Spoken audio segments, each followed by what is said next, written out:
Everyone's a little bit gassy sometimes. Everybody farts sometimes. Hello! Hi. I think we're live now. Yeah, we're live. Yep.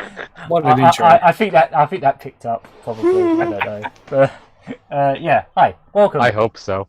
Welcome to the Lucky Hit Podcast, number 78. Ooh, I love that these numbers almost. seem pretty big. We're getting close to 80. That's great. I love it. When we started this year, I think it was like 64 or 65 or 66. 64. 60, yeah, something like that. But yeah, we've done quite a few this year already, and I still intend to get these done weekly. I think last time I said that I'd be going back to work in the next week, but it turns out they've actually delayed it to the end of the month. So you found that out right after we wrapped up the podcast last time. Yeah, that's the crazy thing as well. I Niall? literally just said that, and they were like, "Oh no, we're delaying our opening till the end of the month." So it's like I've got a few more weeks of being able to do this on Mondays consistently. So it'll probably be in August when the podcast might start being a bit higgledy-piggledy of when they are, depending on when I'm working. But yeah, anyway, welcome. I'm the Gagaman. I'm Cherry Terrier. I'm Hunk Thunder. And I'm Elk. That's it, just Elk. One word. Like, wait, no, I made this joke before. It's 3 letters. It starts with an E. No, ends with a K. I said, with an L in the middle. I said one word, like Madonna, last time. That was it. From the Inspector Gadget movie. Oh. Okay.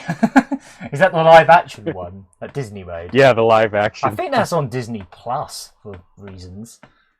I'm not surprised. Yeah, Disney made the movie originally. You know what really confuses me on Disney Plus? They have Garfield 2 for some reason. Mm-hmm. Not the first one, just the second one. Did they have some kind of like... Is there like some weird loophole where they publish that in certain regions and for some reason they own it in some capacity? I don't know. That's awfully strange, especially because Viacom owns Garfield now. Yeah, like nowadays they do, so it might end up getting pulled after a while. So if you want to watch Garfield 2, quick. You're going to have to be quick. If you want to see Tale of Two Kitties. Meanwhile, fix Mickey's Christmas Carol and The Brave Little Tailor. Okay, thanks. Yeah. Oh god, yeah. We were watching Brave Little Tailor the other day, and it was like they clearly just dumped like an old Mickey Mouse Brave Little short. Toaster? Brave Little Tailor. It's like a Mickey Mouse short. Oh, Taylor. Yeah. Okay, and it I don't know they what that clearly just ripped it off an old DVD and didn't even bother to de-interlace it because it was just interlaced as all hell. But yeah, this isn't a Disney Plus podcast. This is a video game podcast. So I guess we should talk about what we've been playing. I don't know who wants to go first. Yeah, okay, I'll go first. Rightio. Of course, I've been on the Animal Crossing every day, and there's been an update for this month where we could actually go swimming now. Oh yeah. Which I've been looking forward to since the new leaf. I think I heard about it. Yeah. Yeah. Oh, so you can nice. swim now. Yeah, I don't know why it's taking so long for them to work out how to swim, but we can swim now. Who goes to a tropical island and doesn't swim in the water? Yeah. Someone that can't swim, I suppose. But mind you, if you were stuck on an island, you would probably force yourself to learn to swim. Eventually, it's like, well, if I drown, it doesn't really matter because I'm stuck on an island anyway. Yeah, it's just that Isabel, the assistant to Tom Nook on the Animal Crossing, basically says, "Oh, the water's now safe to swim in." What? Apart from there's still sharks in there. You mean it wasn't before? Oh, yeah. You could when you what fish. Safeguard? We harpooned sharks. all the sharks. When you fish, you could catch sharks and barracudas and other dangerous sea life. So I believe it. Yeah. So apparently it's now safe. What else have I been playing? I slightly bought pretty much all the Yakuza series on the PS4 now. You straight up bought every single Yakuza game. Yeah. Like in a row, in one purchase, was it one transaction? It was. Basically, one of the online retailers, which unfortunately they lost my copy of Bioshock for Switch. So I haven't been able to play that. But they basically compensated me, and I thought, well, I don't really want to buy Bioshock again. I can wait until it goes cheap, and Yeah, that's So probably yeah. might be a good idea. yeah. So I went ahead and If it bought does.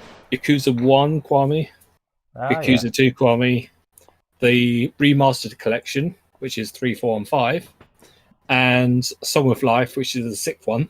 And yeah, I've now got the entire, for now, Yakuza collection on my PS4. Wow, that's Yeah. that's a backlog. That's probably 1,000 hours worth of gaming to get into. You're gonna be playing. You're gonna be playing that well into this time in 2021. Exactly. Yeah, probably. I mean, I'm not going to go into it like Murray Curry, but I will make some effort in getting all the story up until like from 1 to 6, 0 to 6. Up 'cause until Hmm. Yakuza Like a Dragon. yes, that's Yeah. what I'm preparing myself for. Because Is that I'll end be of this watching- year when that comes out? it's already out in Japan. Hmm. They just I think localized they. it. I think they said it was supposed to launch with the Xbox Series X, so it should be this year. I don't know Yeah, if I it's guess that makes only. sense. I don't know if it's gonna come out for the Xbox first and then dole out on every other platform As after far as I that, know, but- it should be on everything.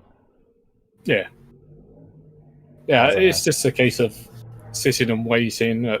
But if I get it for PS4, if I get it for PS5, I could play either one. That's if I get a PS5, of course. But Oh, that's right. It's coming to PS5. yeah, Mm-hmm. it's Well, I just presume funny. it's like a backwards compatible thing, but yeah. Yeah, Where's the Nintendo Switch version? I hear someone saying. yeah, me. would be nice considering I've. I Well, would like that's- at least 0 on the Switch. Just throw one of them on there. I'll be quite happy. I can't Have see that why on I can't. handheld. Yeah, they put the HD version of the original too on the Wii U of all things. Which is the Yeah, only only in time Japan, a Yakuza but- game has been on a Nintendo system. They Yeah, true. Yeah, Yeah. the thing is, over in Maybe Japan, it bombed. it went Yeah, 1, over- 2, I mean, it was 5. on the Wii U. In Japan, yeah, that only came out in Japan, not here at all. No, Not that we really need it now that we have the Kiwami remakes. That's true. but Nice to it would be compare, though. nice. Yeah. So Yeah, have it you is managed, nice. Have you managed to get stuck into any of them yet? Well, I'm making way through 0, which I sort of abandoned a couple of years ago. But Oh, okay. yeah, I'm picking up where I left off, and it's all coming back to me. And funny enough, I've got it on PC and Xbox One as well. Oh, nice. I haven't touched it on Xbox One, but on Steam, I got a lot further than I did on my PS4 version. But now I've caught up, so Nice. it's all good there. Anything else you want to play? I'm just trying to think what else, because I have been buying a lot of games lately, and I've just basically piled them up and gradually getting through them. Yeah. Yeah, I did Patch Bash in a roll and Duke Nukem last week, so I Have think you played a little bit that's more it. Duke Nukem, or? I haven't actually, because yeah, I've been Is this the new Duke Nukem 3D World Tour Edition on the Nintendo Yes. Switch? yeah, as it was still half price. I don't know if it still is now, but it's still I'd at the have top of to the double charts. check. Yeah, Yeah, I looked at the eShop yesterday and it's still half price, at least for North America. That's Yeah. cool. I might consider grabbing that because I've got it on the Saturn, but like it'd be nice to just. I feel like I've got a nice little collection of classic first-person shooters sitting on my Switch now because I've got the first 3 Dooms on there, and you know you can get stuff like Turok 1 and 2. And I'm kind of hoping they put stuff like Hexen and the original Quake and stuff like that as well. yeah. Exhumed as Yeah. well. I'd love to see that, aka Power Slave. That would be nice to see on there. Pretty It is sure. nice to see all these old school first person shooters coming back. Yeah, they're pretty much the only kind of first person shooters I actually Huh? bother with. Yeah, I I'm sure. actually did. Oh, sorry. Yeah. I'm sure Bethesda has got a few rights for them, so there's no reason why they I'm pretty sure can't. there is a port of Power Slave coming to PC later in the year, so there's still a chance that, and it's supposed to be like a version that mixes all the best stuff from the Saturn and the PlayStation versions. So good. Oh, I've seen. Power Slave. I remember what that is now. Yeah, over here it was called Exhumed, which I think is a better name, but yeah. Oh, yeah. I forgot it was Exhumed over there, so I didn't know what you were talking about at first. That game's really cool. I like that one. I like how the camera sort of tilts about when you're moving around. It's neat. That was mainly played it on that the was Saturn. quite a that game was quite a technical marvel on the Sega Saturn, all things considered. And I think the Saturn version as well, isn't it? Because you do a lot of backtracking and you have to go back to levels you were previously in to unlock different areas, and yeah. And I think the Saturn version of I think the Saturn version of Duke Nukem Forever was made in the Power Slave engine. Yeah, it was. Yeah. So, oh hey, Clont. Oh, my dog just came in here. So if you hear any sounds that sound like a dog, that's him. Okay. Well, your dog comes as advertised. Then Mm-hmm. he sounds like a dog, so that's good. Yeah, so that's pretty much what I've been playing this week. Okay. I hope you don't mind if I go next. I've mainly been playing. I pretty much ended up almost immediately dropping Ninjala. I haven't touched that all week, unfortunately. I played a bit of Tetris 99 because they did that Xenoblade Chronicles skin. What do you call it? Theme unlock thing. So I played a few hours of it to unlock, a couple hours of that to play it, to get that skin, because even if I'm not fussed about the themes, I just unlock them anyway, just so I've got them all. Yeah, it's pretty much how I do it. Yeah. That's what I do, except I kind of got bored with Tetris 99 a long time ago. But I did try to get the Xenoblade Chronicles theme, and I got halfway there, but then I took a break and forgot about it. I think there's still a day or two for it, so I find it only takes me roughly an hour and a half to unlock them now to get the 100 points. I was actually doing quite well the other day, so I managed to unlock it pretty quickly. It kind of just looks like they found a desktop wallpaper and slapped it on the back, but like the logo's just kind of there, and the music's kind of boring, but I like the sound effects and all that noise it makes when you're getting close to dying is very annoying. I don't know if that's a noise that happens in Xenoblade. I presume it is, but it's incredibly annoying. Just like this. Yeah, I know what you're. I know what you're talking about. That doesn't really happen in Xenoblade. Oh, okay. At least not in the original on the Wii. Not sure where they got that from. I played the original Xenoblade Chronicles on the Wii. It was a fantastic game. Absolutely stunning. Yeah. Maybe that's something that's in the remaster. I don't know. Yeah, I'm not sure. It might even just be something. Most of the other sounds are quite punchy and fun though. But yeah, I think I'll be sticking to like the Splatoon theme or what are the other really good ones? There's a few of the ones that you have to unlock with the tickets that I really like. But, I remember the Luigi's Mansion 3 one and the Game Boy Tetris theme. One of my favourites is the standard Halloween one. Oh man, that music is so catchy. It sounds like something out of Nightmare Before Christmas without actually being from Nightmare Before Christmas. It's so goddamn catchy. Yeah, I've never seen that yet. So I played a bit of that, and today I've actually been playing my Amiga CD32 because I thought, well, as far as I know, it's not working anymore. But I thought I'll test it again because I want to see if it's gonna be worth me trying to get it fixed or something. Booted it up, and again, it was still just coming up with a grey screen, and the disc wasn't spinning and all that.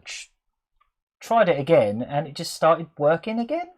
So it's kind of on life support. It kind of works. It basically lets you play stuff for a little while, maybe up to an hour. I think I managed to get out of it before the game just dies. So I've actually been playing a few Amiga games today. I was actually going through some of the ones that I actually own retail copies of that I haven't played much of. One of them is like a double Team 17 pack, and it's got a fighting game on it called Ultimate Body Blows. I know that game. Yeah, I have that one. I bought that game from GOG. Oh right, yeah. This game's impossible against a computer. I literally can't beat a single character. Like they completely wreck you, even on like the easiest difficulty setting. I'm surprised how many characters are in this. There's like 24 characters. It's a lot. And well, they don't have a lot of animation, so I suppose that's they went ham on that game. Yeah, there's tons. Sometimes I forget it's an Amiga game because there aren't a lot of Amiga games on sale on GOG.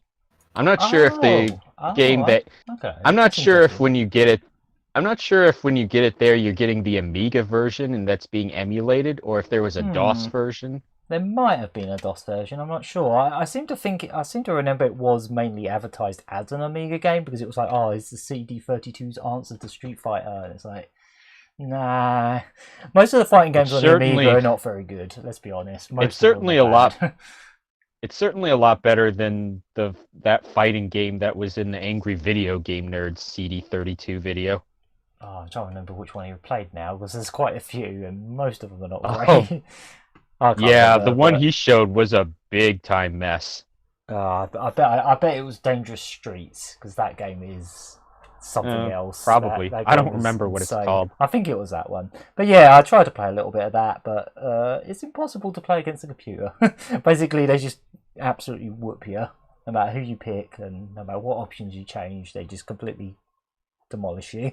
There was another game on this disc by Team 17 called Project X, which is kind of a Gradius clone. No, that one I've never heard of. Yeah, so it's a shmup, and it's got the exact same like weapon system as a Gradius, where you're basically collecting power-ups, and then obviously you've got like the little list at the bottom, and then you pick them when you want to have that. Like a speed. It even starts with like a speed up, and then extra bullets, and then different like weapons as you go along. It's all right. It's not that bad actually. In terms of like shmups on the Amiga, I'd say this is probably one of the better ones. Like obviously, if you compare it to like stuff on the Mega Drive or the Super Nintendo, it's going to kind of fall flat a little bit. But it's not bad. I guess the only thing I'd say about it is it doesn't really have much sense of like patterns or anything. They just kind of fling enemies at you, just almost randomly. And there were even points where like I was just flying along for about 20 seconds and there was just nothing. And then suddenly just a bunch of enemies just sort of spawned in. But yeah, the weapon system's quite fun in it. It's just like Gradius, except when you die, you don't lose everything. So that's nice. Every time you die, you pretty much spawn exactly where you were. And you don't lose any of your power-ups. So that's nice. That's handy. Yeah, I quite like that one. That's the first time I've actually played it in depth. I've had this retail copy. Because they did quite a few Amiga CD 32 like compilations that have like multiple games on them, and this is one of them. I think they were bundled with the console because this one says not for resale on the cover and a big star.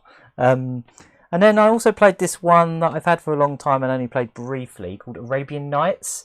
It's like a platformer, sort of like cutesy platformer. Visually it kind of looks like Soccer Kid, if anyone remembers that one. In fact, I think it's by the same people. Yeah, it is, yeah. Yeah, that makes sense. And I was thinking it looks very Soccer Kid, but it's kind of like plot-wise and thematically, it's more like sort of Prince of Persia kind of thing, but cutesy and like chibi. It kind of just looks like it kind of looks like a chibi Prince of Persia. Well, I've never heard of this game, but I know what Soccer Kid is. Yeah, this is another game by that developer, and I don't think this one ever got ported to anything outside of the Amiga and maybe the PC. But what I really like about this one is it's a platformer, but you've also got like an inventory, so you have to find things to open certain doors and stuff. And there'll be like little puzzles you have to do, and there'll be like NPCs that you talk to, and they'll be like, I need water to make this plant grow so I can jump on the plant and then get up to a higher platform. But to get the water, you have to get a canister, and then you have to find this character that's crying in a tree and grab his tears, which I thought was quite funny. Like he's just like the tears are just flying left and right randomly, and you have to run back and forth and grab them until the things fall. It's kind of like the blood cup in Spelunk-O.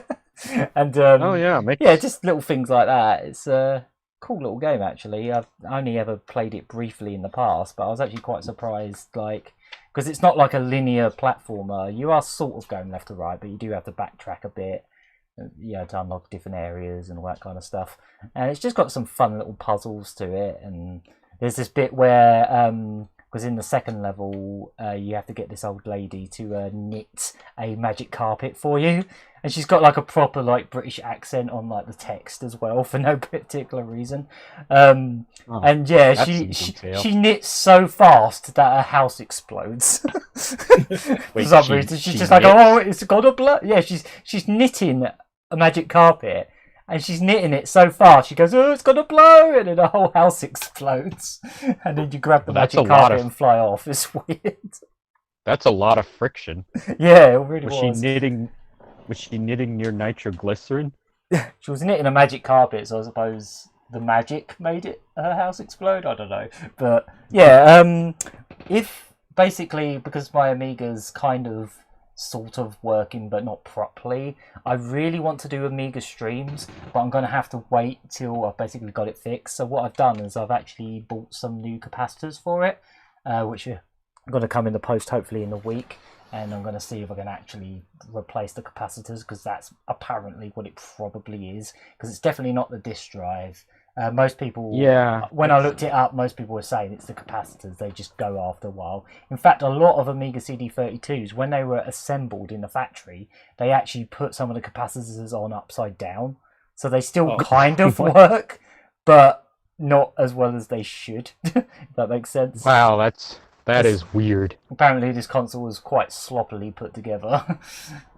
It kind of shows, like, even just where they put stuff on this console. They put the controller ports on the side, they put the power switch on the back. Like, it's very awkward to use. Yeah, considering like that. Considering the history of how the CD32 came to be, that does really make a lot of sense, actually. Yeah, it was kind of flung together. It was just like, oh, let's just consoleize a 1200 and rip some of the stuff out of it and just kind of plonk it into a console. There was one other game I played briefly, one that I definitely want to stream. Well, I want to stream all of these games that I've been mentioning, but so I'm not going to go into too much detail. But this other one that I loved this game as a kid, and I think I might have played it before Bubble Bobble, but it's basically a clone of Bubble Bobble. It's called Super Methane Brothers. Oh. Yeah. Super Methane Brothers? I've seen it. Super Methane Brothers. So basically you're these characters with like gas masks, and you've got like methane tank guns, and you have to suck the enemies into the gun and then spit them back out. So it's kind of like Bubble Bobble, but instead of bubbles you've got like methane gas. Lovely. Yeah. Sounds like that kind of game. Yeah, it is an Amiga game. Yeah, it's very much of the Bubble Bobble ilk. And I actually really loved this game as a kid, and I still think it's quite good because it is basically a Bubble Bobble, but like a 16-bit one, and it's got like cute little touches where instead of like collecting like fruit and cakes and stuff, you're collecting like little toys, but they all have their own little animations and sound effects, and some of them actually move around. So there'll be like toy cars and they're actually driving along the platforms. You have to grab them, and like little trains and things that hop around and stuff, like all the little tiny things that you collect for points just sort of like move around the screen. I always thought that was quite cute, and I always like the soundtrack in it as well. And the CD32 version of both Arabian Nights and Super Methane Brothers actually put jump on buttons instead of making you press up, which is one of my biggest pet hates with Amiga games, especially CD32 ports, because there's 4 buttons on the bloody controller, and most of the time most of these ports are just direct Amiga computer ports, and they don't bother to like put any buttons on the things. Apparently you can get modifications for the Amiga now, or like you can get controllers that are modified so you have a separate button that will just be up. So if any game has any platformer has like up for jump, you can just press that button instead. So I might have to invest in one of those at some point, because there's still, even if you've got CD32, a lot of the games just don't bother to use more than one button, even though there's, it's basically got all the same buttons a Super Nintendo controller has. So it's a bit silly. Yeah. Well, I'm glad that controller exists, but if you need a controller for something like that, then there's a big problem. Yeah. The other thing about the CD32 controller is like the main button is called fire, but I don't even know what the other buttons are called. They've just got weird symbols on them. I think one of them's like shuffle. It's really strange. Like they just They're coloured. Don't the so that helps. CD32 buttons have unique colors? Yeah, they all have colours, so that's the best way to really remember them, because otherwise they've just got strange symbols on them. I actually use a third-party controller that's sort of more Mega Drive shaped and styled, because, as I've probably mentioned before, the official controller is maybe one of the worst controllers ever made. It's absolutely horrid. Worst D-pad if you can even call it a D-pad I've ever used. It's literally a metal disc that's just kind of crudely glued onto the controller, and it's just so mushy and garbage. So yeah, I use this third-party controller that I luckily got back in the day. Really glad I got my CD32 collection when I did, much like Neo Geo Pocket, because the games are really going up in price, and the console as well is astronomically expensive now compared to what it used to be. I think I picked mine up from a car boot sale for like probably 20-30 quid, and it had like tons of games with it. So that was many years ago, but yeah, things have changed in the last decade or so, I guess. They're probably going up in price because working CD32 units are probably a little harder to come by than they were years ago. Yeah, same as is the case That with most some consoles. people might be That and some people might be charging extra for refurbished consoles. Yeah, there is definitely a lot of them out there that are refurbished. Plus, you can also upgrade them as well. There are floppy disk drives that you can install in the back of them. You can add RAM to them and basically put an SD card slot in it and all this kind of stuff. I've seen loads of people basically turning their CD32s into an Amiga 1200, you know, because you can get a mouse and a keyboard adapter, so you can just use a keyboard and mouse on it as well. And yeah, some people are actually doing proper WHD load hard drives into the back of them. I'd love to do that one day. I think that would probably, it's expensive to do, but it's probably cheaper than buying an Amiga 1200s at this point. Mm-hmm. So if I can get my CD32 fully working again, I'm definitely going to be doing some streams. I actually set up an OBS layout sometime last year, but I just never got around to doing the streams. And considering the system just died in the middle of that Christmas stream last year, probably a good thing I didn't do them last year. But yeah, I'm going to try and get this thing fixed up. It's just going to be a case of desoldering and resoldering on these new capacitors. So hopefully fingers crossed I get that done properly, and then I can stream from Amiga. This weekend I was actually watching a documentary series by My Life in Gaming on YouTube. They did a second episode of their series called Analog Frontiers, which talks about refurbishing game consoles. And they did actually spend a lot of time talking about how important it is to re-up the capacitors in your old game consoles. Yeah, and it's a good thing they still have plenty of capacitors around for you to install in your systems, because even if there's nothing wrong with your system at the moment, it might be a good idea to look into replacing the capacitors, especially if you notice any of them. Yeah, especially if you notice any of them bulging, because they could eventually leak acid onto the motherboard and destroy the traces. Yeah, I know you were saying earlier about that you're going to change the capacitors in your 32X, weren't you? Yeah. There's been capacitors for 32X units in a while, but recently someone came up with one that also fixes a subtle audio noise issue with the 32X, so I'm going to get that. Okay, cool. I'm also getting a couple other cap kits for some of my other systems. Like I've needed to replace capacitors in my Nomad and Game Gear for a long time. Yeah, I got my Game Gear capacitors redone a while back. At the same time, they also fixed the screen. Because I think I've mentioned it on a podcast in the past, like a couple of years back. But at one point, I had about 6 broken Game Gears. Yeah, they were. I basically it was traded common all those. I basically sent all these broken Game Gears to one person, and they said, "Oh, well, I could take money off repairing one of them if you send me the other broken ones." And I was like, "Yeah, that's fine. I only want one working one, so you may as well have all the other ones." So I basically shipped him all my busted Game Gears, and with that, he gave me one. He basically, because I gave him all those broken Game Gears, he basically gave me the repair for free, almost, or like for very That's cheap. great. And I also got a new screen put in my Nomad at the same time and had that fixed as well.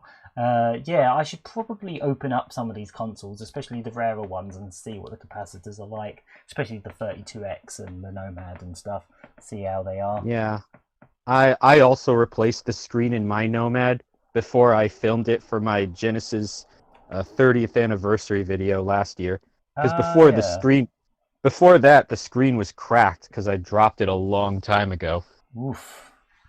Yeah, none of the capacitors inside it are bulging at all, though. Oh, that's good. I still do want to replace them, especially because you can. Especially because you can upgrade the audio quality by doing that anyway. That's cool. I wasn't Not to aware of mention that. they have that. Not to mention they have that triple bypass thing for the Nomad now, which increases the video and audio quality even more, and allows you to use the Mega SD or whatever it's called, that ODE drive for Genesis recently. So you could use that to play Sega CD games on the Nomad. Oh, that's nice. But it only works when you have that triple bypass installed. Yeah, I love the name of that. It makes it sound like a proper operation. We're going to give this Mega Drive a triple bypass. Well, the nice thing about the new triple bypass now is they developed a version you can install in any Genesis system. So yeah, I saw gotta a long video about that. Yeah, so I want to get one for my Genesis CDX as well. Oh, nice. Yeah, I should need probably some double water. check. Oh yeah, I should probably check out my multi-mega as well. It's basically sitting in my glass cabinet with all my Sonic merch at the moment. But yeah, I should probably double check that's working as well, because again, paid very little for that thing. Worth a fortune now. Yeah, definitely get that recapped. You won't regret it. Yeah, I've had to give that thing repair. I've had to get that thing repaired in the past because the disk drive stopped spinning at one point. But yeah, Now that I think about it, I may have to recap the power unit in my Dreamcast as well, because it occasionally resets randomly. Yeah, would you say that's a capacitor thing as well then? Because I know a lot of the time that can be with laser dying and stuff like that. Well, I don't know, but pretty much every game console needs new capacitors at some point. I found out that there's cap kits for the power units in Saturn and Dreamcast consoles. But you also do have to pay close attention to what model your system is, because some cap kits are only specifically made for certain models. Yeah, and that especially holds true with every Sega console, pretty much. Oh yeah. Even the power-based converter, actually, that also needs capacitors. Yeah, CD30, the CD32 ones I bought today, they're apparently compatible with every single revision. Not that there were many revisions anyway of the CD32, so I should be safe with those. It's even going to they're even like color coded, so I know where to put them apparently, and it'll come with like a little guide. So that's cool. I'm looking forward. Well, kind of both looking forward and dreading trying to fix this thing. I really hope I can do it because I don't tend to do stuff like this. Should be quite simple. Apparently. I'm already able to solder, so I can do all this myself. But if you can't solder, or if you're not comfortable with it, you'll definitely want to try and find a good engineer that you can trust. Well, I mean, Stacey's done soldering stuff before, haven't you? Yeah. For like Pokemon cartridges, like replacing the batteries and that. So shouldn't be any more complicated than that, hopefully. Oh yeah, excellent. Yeah, soldering's actually a lot simpler than you might suspect it is if you've never done any soldering before. And I've done soldering before, long before that, like when I was taught how to do it in school. So yeah. Oh, I just taught myself after I met a guy in my state who also does retro gaming mods. Alright, well, that's basically what I've been playing. We went a little bit off tangent there, but it's cool. It's actually quite educational because, you know. It happens every time. No, it's cool. Don't know who wants to go next. Do you want to go next, Stace?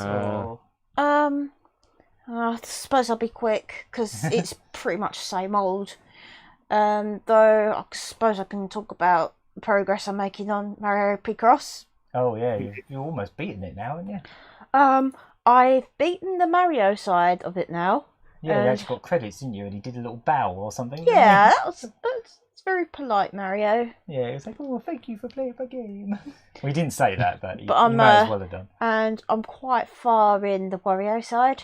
Mm. I believe there's 9 levels, I think, and I'm on level 8 at the moment.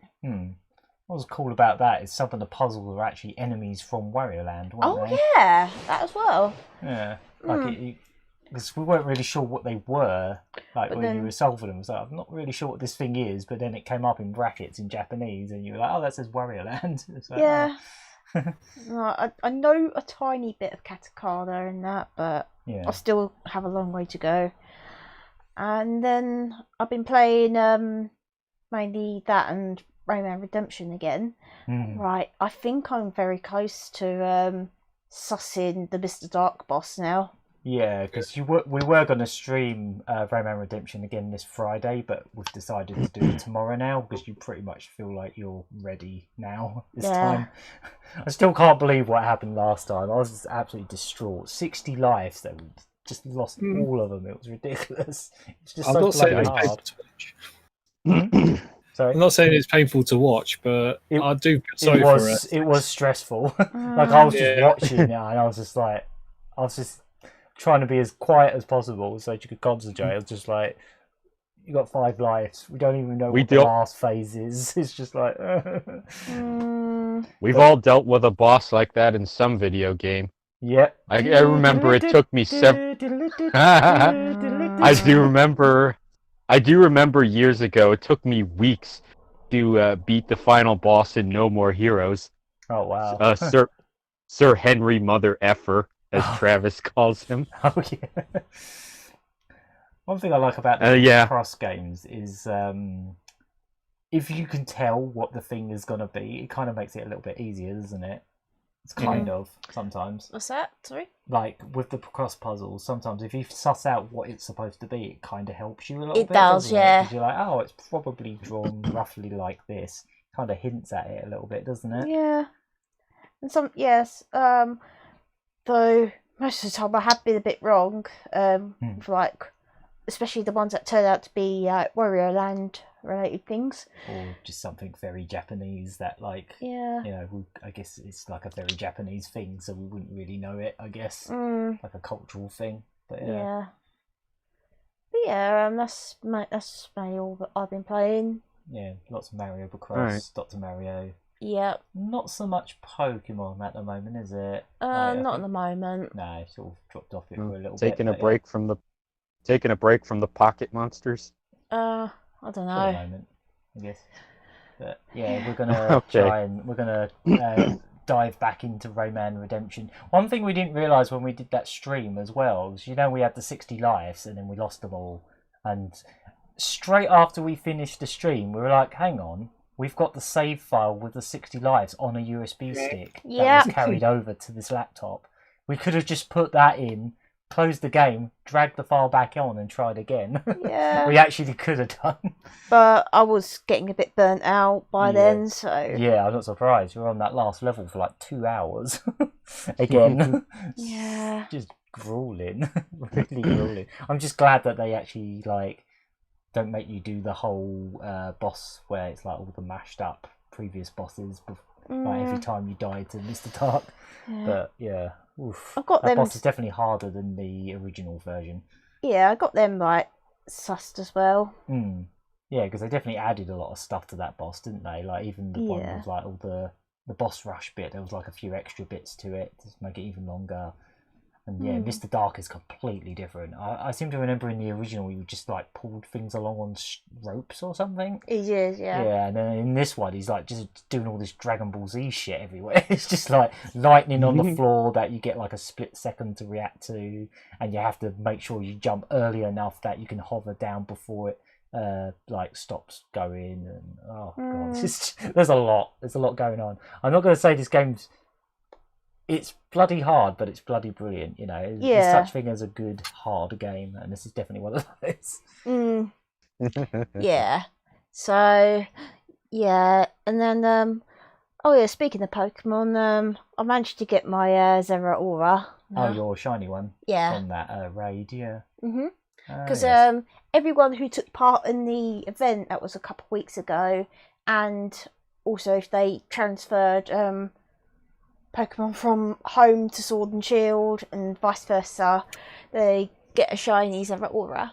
Yeah, that was it, yeah. Yeah, That's like which is very nice. cat-looking Yeah, type it's like an electric cat legendary, Yeah. like mythical. Hmm. So the chances of that coming on my 3DS version games on Wonder Trade or anything's very slim. Yeah. And even if I did, it'd be a very gimped one. Because we all know what gimp Pokemon are like. That hacked do they ones. wear gimp suits? No, the hacked ones. Like they got the Pokevirus or whatever it is. Oh, it's not even just that. It's like crafting one so it has perfect everything, and it's not right. It just makes you feel dirty. So this is too good. It's dirty. Yeah. It shouldn't be illegal. Yeah. It should be legal rather. Yeah, well, it happens.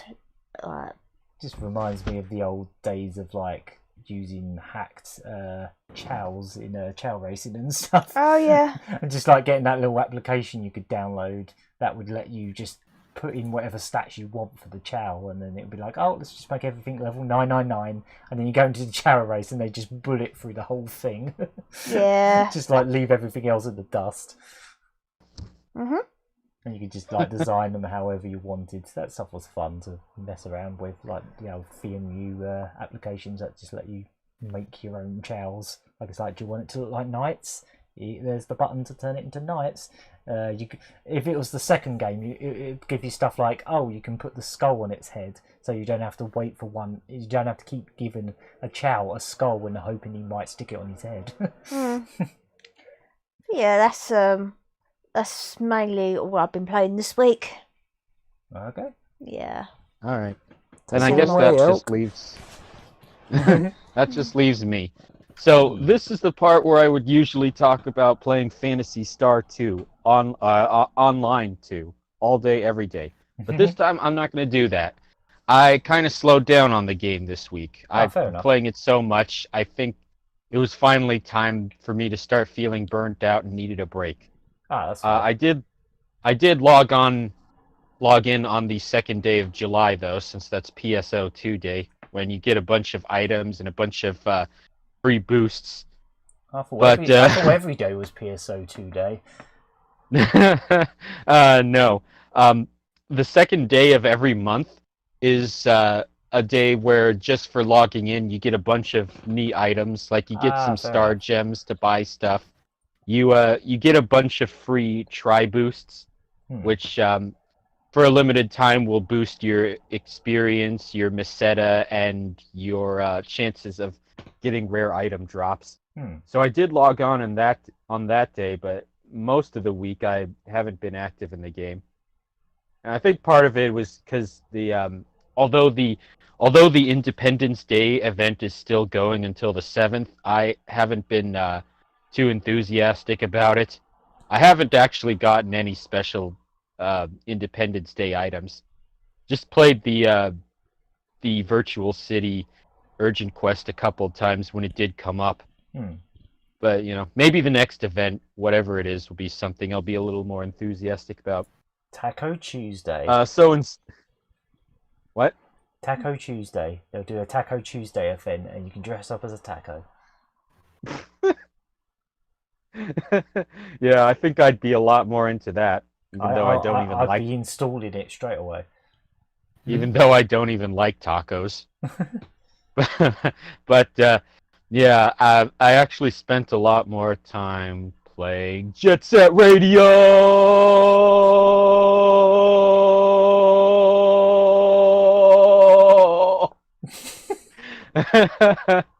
Because yeah, I had to spend some time. Sorry, what was the game? I didn't quite catch what game that was. No, it's alright. Yeah, so if you'll recall, the last day we had our podcast was the day of the 20th anniversary of that game's launch in Japan. Yeah. And it won't be much longer until the anniversary of its North American launch, actually. That's true. So I fired up the Steam version of the HD release Oh, nice. and started playing that from the beginning. How do you find that? How do you find that game nowadays? Because I found it rough to go back to, if I'm honest. Like gameplay wise, like I don't know. Yeah, you know what? It is really rough around the edges, but you know it's still a lot of fun. Oh yeah, especially when you play the HD version, because that version actually lets you control the camera with the right stick. that's true. Which yeah. really shows you why the Dreamcast should have had 2 analog sticks in the first place. Definitely. The only confusing thing is that in the options, they still give you the option to center the camera with the left trigger, which I keep on, but they have another option called Graffiti Center. And if you remember the original version of the game, the left trigger was both for spraying graffiti and for centering the camera. That used to drive me mad. Yeah, but so the game doesn't irritating. make. And I think the graffiti camera option is supposed to enable the button for both centering the camera and the graffiti instead of separating them for something. But they don't make it clear how the option works. So I'm really not sure yet if if it's better to turn it on or turn it off. But the way it's set now, that's a song. but the way it's in Jet Set Radio. Oh yeah, it is. Future, I think. Well, there's a remix in Future, but that's what I'm thinking the of. song's also in the original game. That's true, yeah. But the way and speaking of the music, it is also really cool that the HD version has most of the original soundtrack intact. I think it's they all even but went so one far. Song. I think Yeah, the only one two they couldn't songs. get. I think one of the only ones they couldn't get was that Dragula song for obvious reasons. No, that song's in there too. Oh, is it? Oh, okay. Yeah. All right. Shut my mouth. I forget the name of the 2 songs that couldn't make it in. There was one song that was exclusive to the Japanese version and one song exclusive to the European version. But other than that, everything else is in. And considering that, it's actually really surprising that that game is still available for purchase to this day, in spite of that. Yeah, that's really good, actually. Is it bad that I still want to one day get a copy of Dealer Jet Set Radio just because that's the version on the Dreamcast that has the most music? I think it's either that or the PAL version, because I remember there was like all this research out there, like, oh, which version of Jet Set Radio has the most music? Because every version has like a couple tracks missing that the other one has, and then it's all over the place. But apparently, Dealer Jet Set Radio has all the extra music from the PAL version as well. Sure, you have your reasons. I mean, I have the at-Barai version of Eternal Arcadia. Yeah, which we know as Skies I do of have Arcadia. Jet Set Radio on all 3 regions. Oh, actually, do I still have the PAL one? Yeah, I do. Yeah, I actually own Jet Set Radio in all 3 regions. So if I get Dealer Jet Set Radio, I've got all of them. I actually don't have the Dreamcast version of the game at all. Oh. Never got it at all. I have it on the PlayStation 3, and I beat that version years I've got ago. it there as well, yeah. So I got the Steam version really cheap during a sale once. So this is actually my first time playing it on my computer. And it's, at least with the computer version, people manage to mod in their own graffiti creations. Yeah, I could. So I have to figure out how to make that mod work. in my graffiti that I entered into the contest, but they didn't receive for some reason. I'm still butthurt about that. Yeah, that's right. When they came out with email. the HD version, they did. For those who don't know, when they launched the HD version, they did a contest for people to design their own graffiti tags, which they would put in the game, probably to replace some graffiti tags that they no longer had the rights to use. And they did. I wanted to make one for the contest as well, but I couldn't come up with anything. I designed about 8. I sent them 8, and they put up like a Flickr folder of every single submission they got, and mine were nowhere in there. So I suspect they never got my email for some reason. Like, it must have bounced or something. I'm so bloody gutted about that. Like, I would have loved to have had a little bit of my art just permanently inside this Yeah. game. It would have been so cool, but for some reason, Well, they did. Google Mail just failed me. Well, they did another contest like that for Sonic and All Stars Racing Transformed, where you could get your graffiti tags in the Jet Set Radio race course. Did you try resubmitting I don't for that? remember that. I don't actually recall that. Oh, yeah, I couldn't come I up with think I missed anything that for one. that contest too. Yeah, well, maybe I'll go into the Steam version and just mod the designs I did do and go, they're in there now. Yeah, yeah, people made their own. A while ago, a lot of people were making a lot of Sonic hentai graffiti tags for that Oh game, dear. which is hilarious to look at. To look at. Yeah, because like people come up with this functionality, and the first thing and a lot of them all at the same time, they think Sonic hentai. That's the first thing they come up with. Well, the thing with the original game is you could actually sort of import images from the web browser on the Dreamcast and put those into the game as graffiti. So it was possible from day one on the Dreamcast to do exactly what you're talking about. Yeah, people did that with the Dreamcast version too, and I'm Sega sure made they their did. own. And Sega made their own graffiti tags that they let people download for free, which is really just like images from other games. So like, there was a Phantasy Star Online graffiti tag, I for remember example. those, yeah. I remember those. I've probably still got the files knocking around somewhere. Oh yeah. So, so I'd love to design something and see what it looks like in the game once I come up with the time to really figure that out. And then just no Sonic hentai. And then- There's plenty of that. Nope. No promises. And then I've also been playing Nights into Dreams. Oh yeah, 'cause that had a anniversary as well, didn't it? That's right. Yes. It was the 24th anniversary of its Japanese launch this week. Oh yeah. Love that. So I played the Steam version of that game as well. For the first time, actually. That's a really damn good version. I know some people were a bit purist about the controls in it, but I didn't really notice a massive difference myself. But Yeah, I guess the analog input isn't as accurate as it was in the Saturn game, but I still think the game plays fine. yeah, exactly. Same goes for the PlayStation 3 version. Actually, I beat it on PS3 years ago, like Jet same Set here. Radio.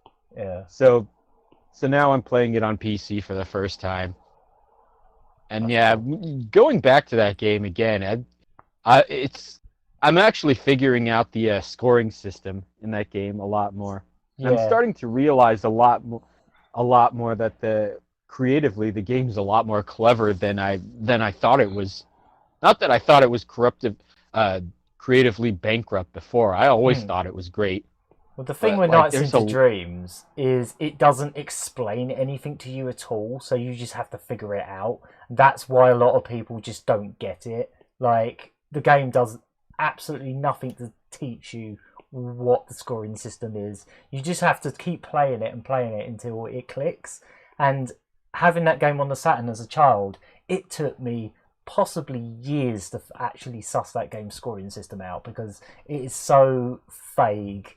And like, there's so many little nuances to it that they just don't explain. Like the fact that you should deliberately not go through the exit straight away and actually fly over it and loop around until your time is almost over, and then go through the exit, and that's how you maximize your score. Yeah, I figured that out too. Did they not even explain that in the game's original manual? Sort of, but like, they sort of tell you what the controls are and stuff like that, but like all the little nuances to the actual scoring system and stuff, they just kind of left you to figure it out, basically. I guess. But at the same time, I like the game being a little vague, because it gives it some mystique. when you think about it, Nights is supposed to take place in a dream world, and Exactly. dreams rarely make any sense. Yeah. So they were allowed. With this game, they went completely abstract, and I think it really, really works with this kind of game. A lot better than most other games. I do feel like it's definitely a Marmite game. You either love it or you hate it. I know there's plenty of people that they've tried to play that game. They're like, nope, hate it. And it's like, that's fair. that's just you. I personally have always loved it. Like I literally guess, played but like, Christmas nights every year since it came out. I guess, but like, if you love Sonic, you should absolutely give Knights a shot because that game's a lot more similar to Sonic than pretty much any other non-Sonic type of game that Sonic Team has ever made. Yeah. Yeah, and it really at the same time, it also kind of makes me sad that Sonic Team didn't actually use what tech they'd created to make a real Sonic game on the Saturn, a real 3D one. Yeah. I know they tried at some point. Sonic Adventure was supposed to be a Saturn game at first, Very early on. but like after this, they made Burning Rangers, which is also a damn good game. My favorite Saturn game, most likely. But this is going to be controversial, but I kind of wish they made that a Dreamcast game because I feel like 1, more people would have played it. 2, it would have looked a lot better. 3, it probably would have played a bit better because like the frame rate would be smoother and it wouldn't be so sort of like almost like the Saturn's just struggling to actually handle what that game's pushing. But I just feel like if it was a Dreamcast game, it would probably have more of a fandom now as well. It would probably have more people would have played it because it wouldn't have come out at the dead end of the console's lifespan.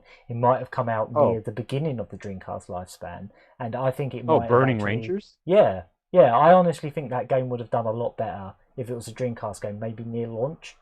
I don't know why. I just feel like maybe the Saturn was maybe just that game was maybe a little bit too ambitious for the Saturn, only slightly. But I just feel like that game. The Saturn is definitely struggling to run that game, like more so than most games on the Saturn. Yeah, I guess I see what you mean. I mean, it's still a technical marvel on the Saturn, but at the same time, by the Saturn standards, I'm sure Sonic Adventure or Shenmue would have also been technical marvels on the Saturn if they had finished for Saturn, but it would have been the same case where it kind of runs sloppily compared to what we instead got on the Dreamcast. Exactly, yeah. It's just another one of those little what-ifs for me. Like, what if Burning Rangers was a Dreamcast game? I think it would have a bigger following nowadays, and it might have even got a sequel, There's no way of knowing, because obviously we don't know, but yeah. Possibly. And speaking of, as you may know, the HD version of Knights has the Sega Saturn mode, where it copies the graphical style of the Sega Saturn game. Yeah. Instead of having the cleaned up polygons of the HD release. But otherwise, the game actually works really well. The Saturn mode, though, it's the graphics. They do look like the Saturn game, but they're still very cleaned up. It almost looks more like a PlayStation game. Yeah, kind of. Yeah. In the way. Yeah, just because of how weird the Saturn was when it came to 3D polygons, I guess. Yeah, and the fact that it technically didn't even have polygons, it had tries. So I guess when they did that Sega Saturn mode, they probably had to rebuild all the graphics from scratch because, like, of the way things are done differently. I think so. I remember hearing that right after Knights launched on the Saturn, Yuji Naka actually ported the game to PC. Because Sega of America was doing a lot of Saturn ports for PC at the time, like Virtua Fighter, Last Bronx, Bug, and so on, Sonic R. Yeah. So he thought that Sega of America would ask him to make a PC version for them, but they never did. That's a shame. Yeah, they never did launch a PC version at the time, but that would have been. But cool. I suspect that the later PlayStation 2 remake of the game, which is actually what the HD version is based on, I suspect that game was actually made from that PC code that Yuji Naka created. Maybe. Or at least it built upon that code. Or inspired by that in some way. Like maybe they just found a PC build knocking around, like an incomplete PC build, and like, maybe we could use some of these graphics or something. Yeah, you could be right. Yeah, because I mean, I said the Saturn version looks like a PlayStation, but it's probably what the game would have looked like if there actually was a PC version at the time. Yeah, exactly. Yeah, you're probably right. Yeah, that's just a game theory. Yeah.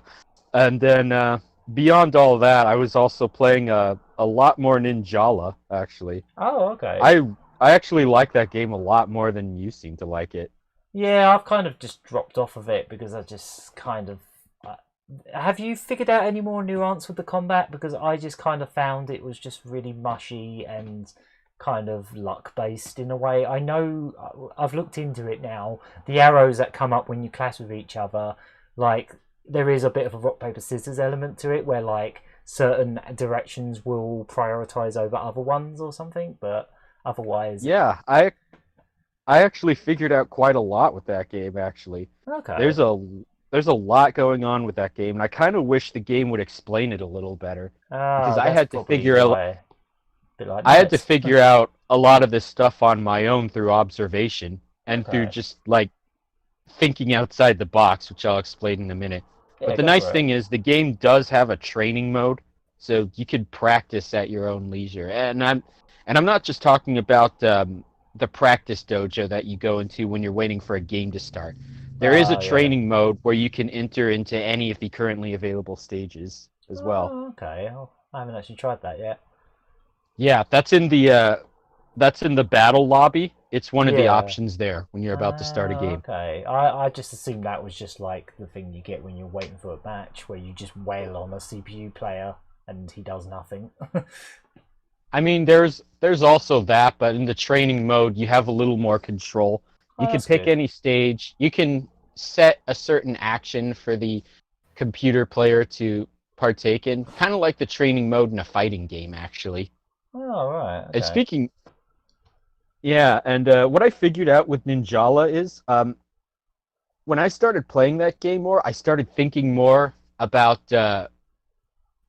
playing this game like a ninja, which is going to sound a little weird, but I watched this YouTube series called Which Ninja by Gaijin Goomba, where he taught, Blimey. yeah, and in his videos, he talks about a lot of different ninja from pop culture, and he compares some of the things they do with how actual ninja in feudal Japan used to work. So, like, he did 2 videos right now about Ninjala, actually, but he's also talked about other pop culture ninjas, like, who's he talked about? He's talked about, I forget his name, Sonic, Speed, whatever, from One Punch Oh, Man. yeah. Sonic Speed of Sonic, whatever his name is. Yeah, whatever The guy his that name gets is. his balls punched. Yeah, that That guy. elaborate animation where he gets his bollocks punched is amazing. That's like one of my favourite scenes in that show. Yeah, he talked about him. He talked about that ninja from the game The Messenger. He even talked about characters that aren't actually technically ninjas, but still operate like one, like Batman, I've run out of Spider-Man, ninjas. and the I've run out Spy of from ninjas. Team Who's Fortress Batman? 2. But yeah, but seriously though, when you watch his video, you'll see that Batman actually does a lot of actual ninja stuff. But he talks about, how they do things and how that compares to what actual ninja used to do. And like In actual Japanese he history. talked about a lot of stuff that I ended up taking into account while playing in Ninjala.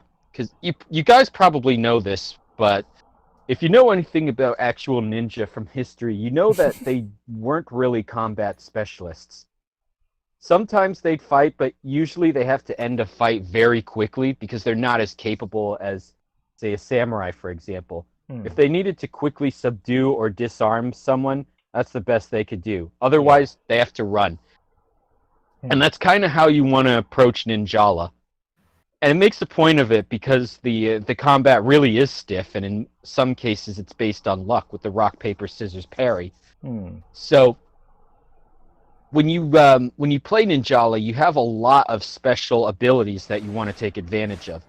They're all different based on the weapon you equip. And every special ability in that game, I've noticed, is something that's designed to either disorient or help you sneak up on your opponent. So You're right. there's a lot of gum projectile attacks, for example, which if you use them often enough, in some cases, they can ensnare your opponent in gum, so they can't move. That's your chance to attack them. Yeah, I've been caught by that quite a few times. Yeah, and I also found out about the electric attack you use when you when you press the R button, that's actually the armor break. Ah, So yes. if you see someone blowing a gum bubble to block an attack, or if they're doing a block after being attacked, which will cause a parry if you attack them, that's when you want to attack them with a gum break. Because when you do that, that will also ensnare them in gum. Ah, And if that happens when they're trying to parry, then they've wasted their S gauge energy. yeah. So that's the perfect opportunity to finish them off. Oh, okay. Otherwise, you might have to come up with other clever uses for your special weapons. So, like, there's a laser attack, which I often use when I see a bunch of other players just bunched up in one spot fighting each other. So I could take them all out and take all their kills. I'd still like to actually try out like a team-based multiplayer where we actually, get together and try and play that. I'd still like to do that. Yeah, I think it's worth a shot. Yeah, maybe even as a stream, I'm not sure. Some other things I figured out is you also do different weapon attacks based on what direction you hold on the analog stick. Yeah, that's what I've read, and like that's where the rock paper scissors mechanic comes into it. So like a down will be like a left because you go behind them or something like that. The way it works is when you press down an attack, you're actually doing a wide attack. So it has a little more range surrounding you, and will also send your opponent flying back a bit when you hit them. Yeah. And then pressing left or right uses a different attack based on your weapons. So if you're using one of the blades, you'll do a warp attack where you warp to your opponent's back or side and then attack. If you're using one of the spinners, then you'll do a long range attack when you do this. Okay. And of course, other than that, you're just going to want to be a little clever with how you approach your opponents. Because of how risky close combat is, you really don't want to run up to someone and attack them most of the time. Yeah. So what I like to do is something that actual ninja used to do called the Tanuki Gakare no Jutsu, which is essentially a fancy term. That just sounds like something from Naruto. It's actually a fancy term for just attacking people from above. This basically takes advantage of human nature, where most people tend to not look up when they're trying to be cautious. So if you catch someone from above, or it's not even just for catching someone, but like you can easily hide from someone if you're above them.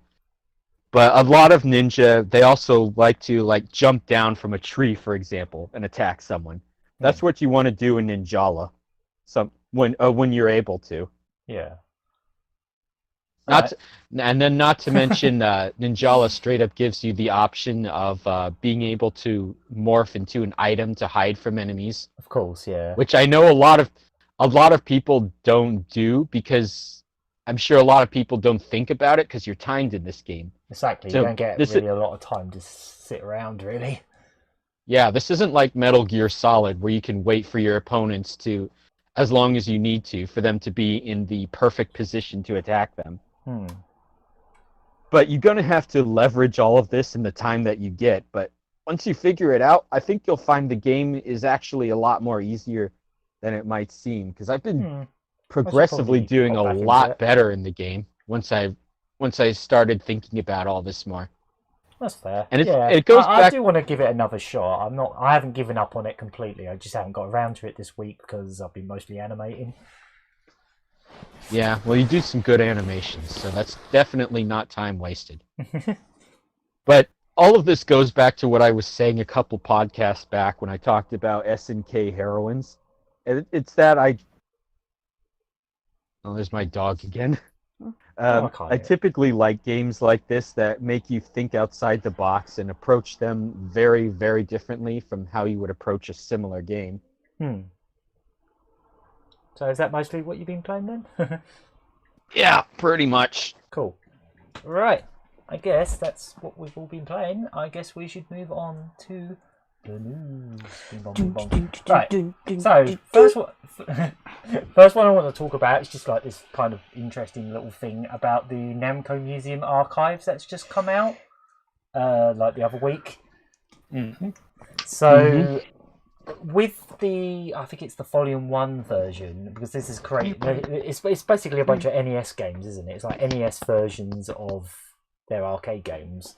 Yeah, I think the first collection it comes with like a demake. Oh, is that?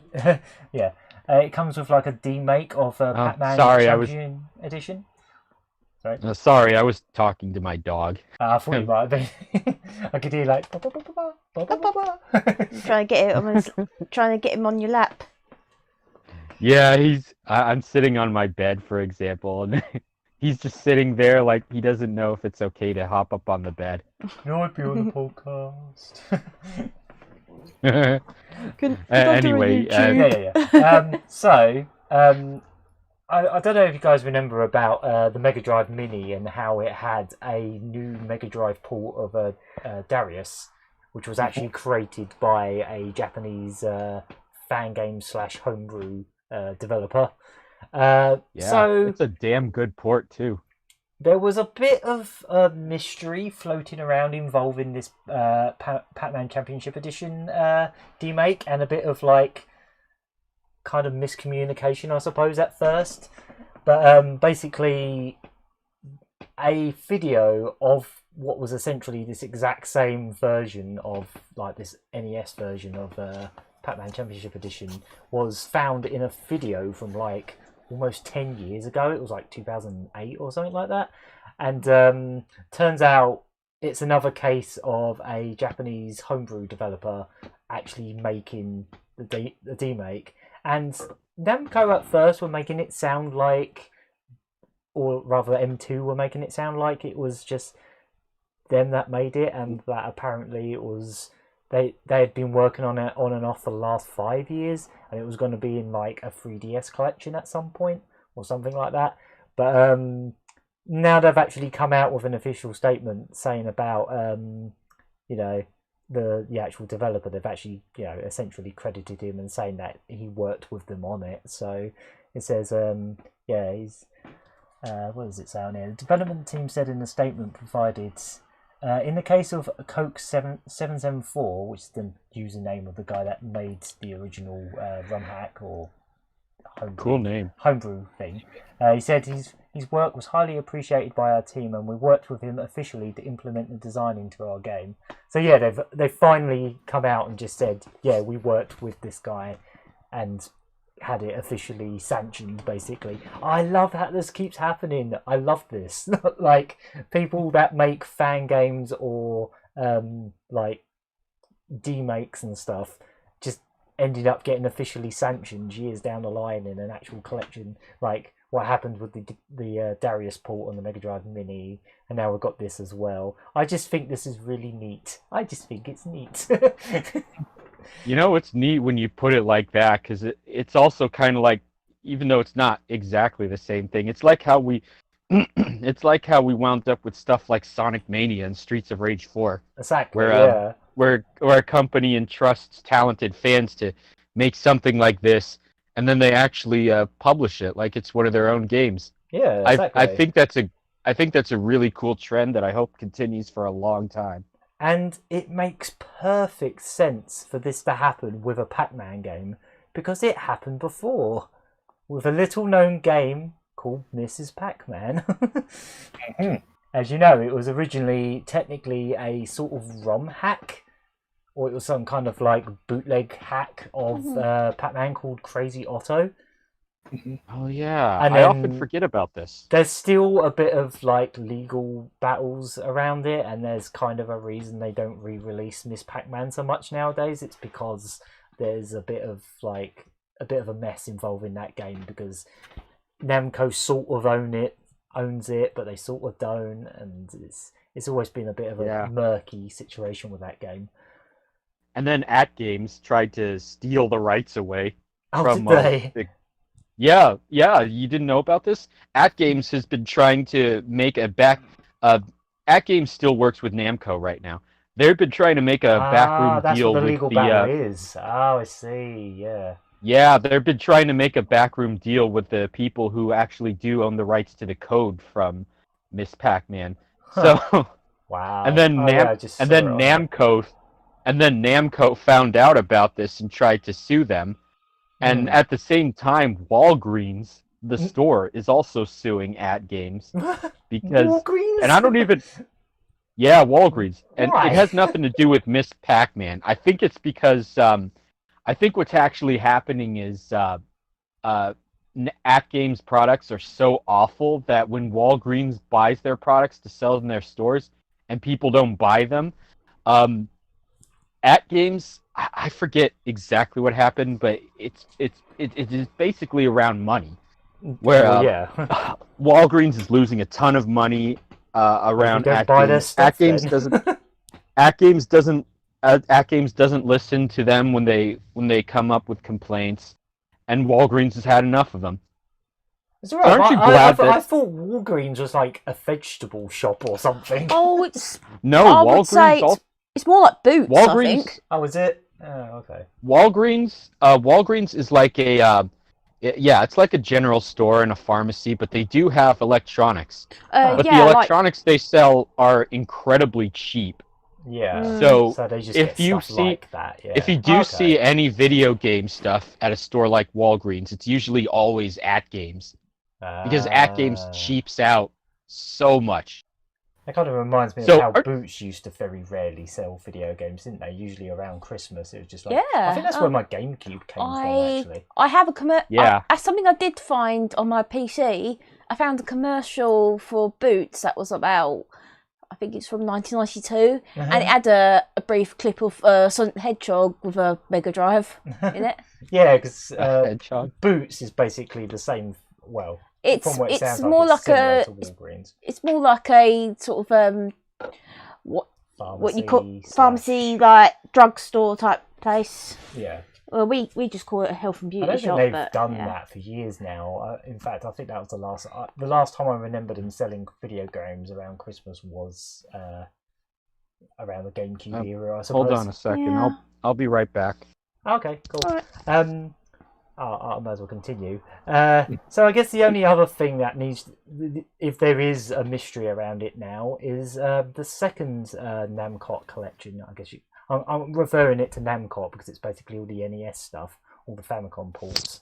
So that's what they call it in Japan. So to distinguish it from Namco Museum, I'm going to call it Namcot. No worries. But yeah, there's also a new NES port of Ga Plus on one of these collections as well. So far Namco hasn't responded on whether or not that's also some kind of fan-based thing, or whether that's just M2 making that, because it's very likely to be M2, if not a fan. But yeah, I love that M2 keeps like bringing in like homebrew people and going, hey, do you want to make this official? And they're like, yeah.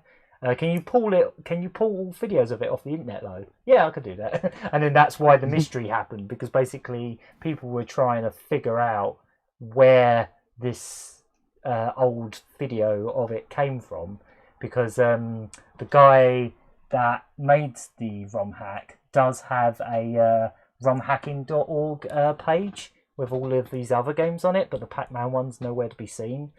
And yeah, he had like videos on Neka Neka Doigo and all that were all just like disappeared, and there was like Twitter comments about it, but then they also got deleted. And it's like he basically just like tried to pretend it didn't exist for a few years, and this is probably why, because you know, NDA and all that. So I think the same thing happened with that Darius port for the Mega Drive Mini as well. That just kind of went silent, and the person just kind of disappeared for a little while. And it's like, well, that's probably why, because they're officially sanctioning it, so they obviously can't say, hey, I'm working with Sega or anything like that. They have to be hush-hush about it. So yeah, I just think that's really cool. If anyone wants to read like in more detail about this, it's on what's it called, arstechnica.com. So they've got a pretty good article about it, and also what was the other website?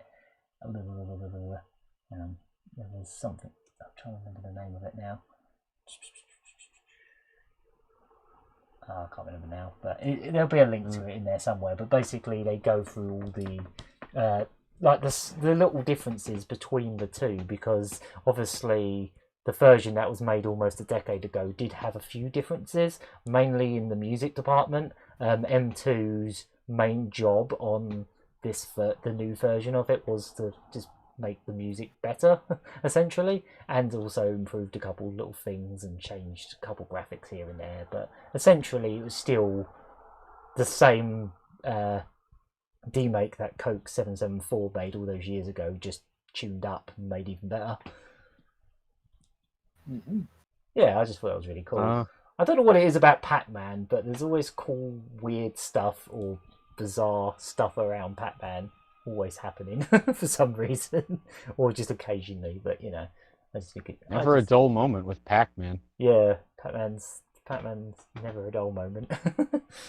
Right, I guess we've got another little update about Crash Bandicoot 4. So there was again with like miscommunication. Basically, there was I think it was like a PEGI rating or something like that mentioned that Crash Bandicoot 4 would have microtransactions, and obviously people kicked a stink. But now Activision are saying that it won't have any microtransactions. It'll have microtransactions. It probably will. Let's be honest. We saw what happened with Crash Team Racing, but they're saying that the totally tubular skins that are that were advertised with the trailer are basically, I think, a pre-order bonus for the digital version of the game. So, like, if you buy a non-retail disc version, I guess. But yeah, other than that, they said there isn't going to be any like paid.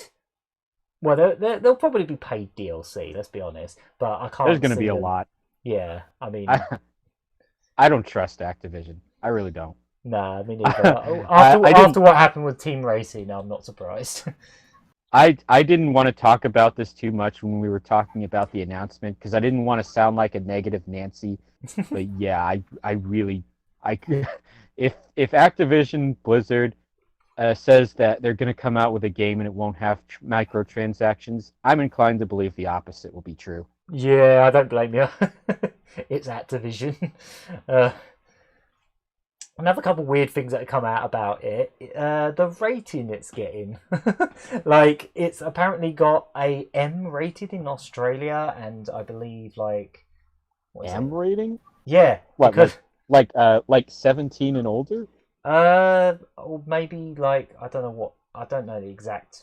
how the ratings work in Australia. I think they have... Well, M rating is a rating in North America. That's an ESRB rating. That means you have to be but there is an M rating in the Australian board as well, and I'm not sure how theirs works. I know what you mean. But it not only has a different letter, but it's also a different age group, so it might not be 17. It's like how in Japan they have 14 or 15. It's like in Japan how they have the Cero Z rating, which means you have to be 18 or older. And they also have another similar rating, which means you have to be 15 or older. Which, the Yakuza games, they have the 15 and older rating, while stuff like, say, Saints Row or Resident Evil or Grand Theft Auto, that's Cero Z every time. So yeah, apparently the reason... This is quite funny. Again, this was in like the PEGI rating like description or something like that. I think it might have been in the Australian description or something. Apparently Crash Bandicoot is going to say bastard at some point in this game. Like they actually specifically mentioned, a character says bastard, and I think it was something else, I don't know, like arsehole or something, I don't know, but... Oh my god, you killed Crash Bandicoot! Crash Bandicoot swearing! Oh, he swore! You know what this reminds... You remember when the ESRB rating for Sonic Lost World came out, and they were talking about some of the stuff people say in that game, like, as long as I can strangle a Zeddy, my hands are fine, or you're going home in a box, or I long for death's cold embrace anyway. Yeah, that was amazing. Remember that? That whole thing was just like, wow, where's this plot going? This sounds really dark and deep, and then it's Lost World. Yeah, but they still actually say that stuff in the final game. Oh yeah. So like it's it's Eggman saying, as long as I can strangle Zeddy, my hands are fine. That's so strange. The writing in that game was weird in general, just across the board, very, very odd. But yeah, just I just think that's quite funny. Like, Crash Bandicoot's gonna Yeah. swear, or I don't know if Crash Bandicoot's gonna swear, or someone else is gonna swear. Probably not Either way, Crash, but someone's going to swear in this video game. Oh, it's like Shadow the Hedgehog going darn all over again. Damn. you're going straight to hell. You get them damn Chaos Emeralds. Or darn or damn, whichever it was, but yeah.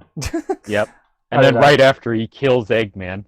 So is that literally the only thing that's stopping this game from like getting an E or something? They just put one swear in it. Is it really worth it? Like, it would sell to more people if you just take that one swear out? I don't know what the motivation behind that is, but I he's edgy don't now. know, but I mean, but I remember going back to Shadow the Hedgehog. I remember that game was the very first game in North America to feature the, at the time, new E10 plus rating, which means you have to be 10 or older to play of the course. game. And the way the game was originally built, it was supposed to be a little more violent. There's supposed to be a lot more swearing. They were aiming for a T rating with that game. Yeah. But then when they found out that the E10 plus rating was being introduced, they decided to censor the game a bit. It's kind of like a weird little incident that happened with Rabbids Go Home on the Wii, Oh wasn't yeah. Yeah, Basically, so- what happened was when the game came out, it was rated 7 plus, there? which is like the sort of the second like youngest rating you can get, and because there's 3 plus and then there's 7 plus, but after a while, some sort of complaints started to arise about an NPC, like I think one of the humans, saying something along the lines of, "You're starting to piss me off," Yeah. and because of that, some copies of the game were recalled in game, and they had to be re-rated to a 12. Yeah. So So if you ever buy a copy of Rabbids Rabbids Go Home on the Wii, and if you go in a CEX and you look for it, and they for some reason have multiple copies of Rabbids Go Home, see if they have different ratings on them, because that'll be why. yeah, they actually. So the very first wave of copies would have the 7 logo, and then Yeah, and then they the changed it next to wave 12. would have the 12. Yeah, so they didn't take the swear out; they just upped the rating. Yeah, Easier Because I that guess way. that was easier. Yeah, just reprinting, I presume, the covers of the covers, and maybe Yeah. the discs. I don't know. The Yeah. discs were changed. I presume they were, but yeah, I always find that kind of thing quite interesting. There was that whole controversy with one of the one of the Mario parties as well in the UK, because they used the word that isn't really offensive in America, but is definitely offensive in the UK. So I believe that ended up getting recalled, and they actually had to take the word out and reprint it because Yeah, they I remember this. Kamek was saying a spell chant which had the line turn this person erratic. This was after they changed it. It's a yes, yeah. it was a different word before. I'm not sure if I should say that on this podcast. Yeah. Even though it is, Basically, even though in yeah. America there's nothing wrong with the word at all. Yeah, it's definitely got stronger connotations over here than it does in America. But I still remember when there was an episode of Johnny Bravo where they dubbed over a character saying that word. yeah, And it was really obvious they did it because it was like almost a different voice. Yeah. Like, for one word, it's just Yeah. like completely changed. yeah. It was broadcast as like, "Man, you're spazzy," like originally, Oh, But I well, guess- we're saying it now. but I guess like parental complaints to Ofcom like got Cartoon Network to like do that weird dub. Yeah, what did they change it to? I can't remember. It was 2 episodes actually. One was "Man, you're stupid." It was just like really obvious as well. It's like, man, you're stupid. It's just like, "See you later, Captain Stupid." oh yeah, Captain Stupid. And the It's other really one obvious. was like originally it was "What a spells," and then they changed it to "What a turkey." I like how we were all avoiding actually saying the word, but it Doesn't matter. Yeah. Okay, yeah. People know. Yeah. Kamek originally said, turn this guy spastic. Yeah. Mm. Yeah, it's not really like... It's not words that you would use in this country, generally. Like, unless you were an edgy twat, basically. But yeah. I just find that funny that, like, not only are Activision probably lying about microtransactions or DLC or whatever, but they're also, for some reason, giving this game a higher rating just for one instance of something. It's just like, what's the point? Like, I know this series is, like, for a lot of people that are nostalgic for the PS1 games, but I think the newer game, like the remakes, have brought in a whole new audience of kids that also like it. So, not sure why they're doing this. Oh, you know what they're probably going to do? They're going to make a censorship DLC patch that you have to pay like $10 for if you're one of those. It just makes Crash if you're one of those stupid. Yeah, if you're one of those overly sensitive parents who doesn't want your kids to hear "shut up." Oh, whatever. Yeah. I don't know. My school used to ban kids from saying "shut up." Shut up. Wow. Yeah, that's not even that offensive of a phrase, but they Not really. to them it was like the equivalent of saying the F word and the C word all at once. Wow. Okay. But then, like, they didn't even enforce the rules. So, like, the "shut up" is said 3 times in the Sonic OVA, for example. And I brought that movie to school, even though they told me not to bring anything where the characters say "shut up." I just did it anyway, and they didn't even care. Oh. As long as you're not saying it, it's fine. As long as you're not saying it, it's fine. Cartoon characters can say it, but you can't say it. If you repeat Sonic saying "shut up, Tails," you're out. God, that's strange. I remember another weird little instance like that, where, do you remember the anime The Big O that was on Toonami? Yes. In the UK, used to love that show. In the UK, they used to show that at, I think it was about 7 or 6:30 in the afternoon, and there was one episode where someone swore, and the very next day it was permanently on from 10 p.m. Like, just one day later they were just like, no, we've got to change the time slot for this now, shove it at 10 p.m.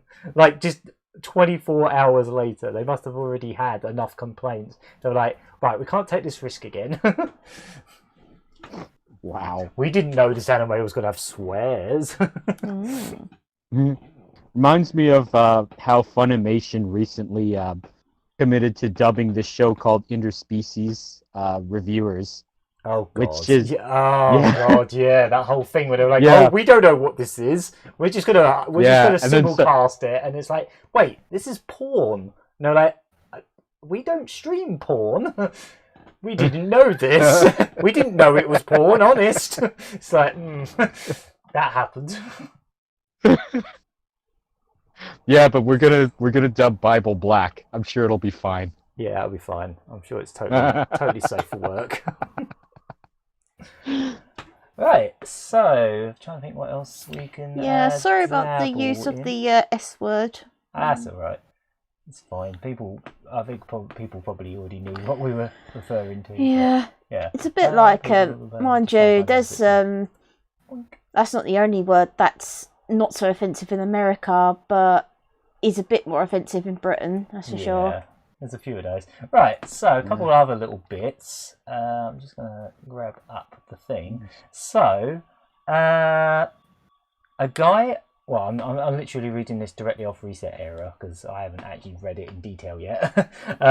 Someone on the GTA forums has recently found a LinkedIn post from a small Sydney-based studio that worked on LA Noire, the VR case files, saying that a new AAA open world title in VR from Rockstar is about to be developed, and that they're basically hiring for a open world VR game by Rockstar. Gee, I wonder. Yeah, I wonder what it could be. Yeah. I wonder what game that could be. But to be honest, let's think about it. I know we've been moaning about the fact that they're porting GTA 5 again for the third generation.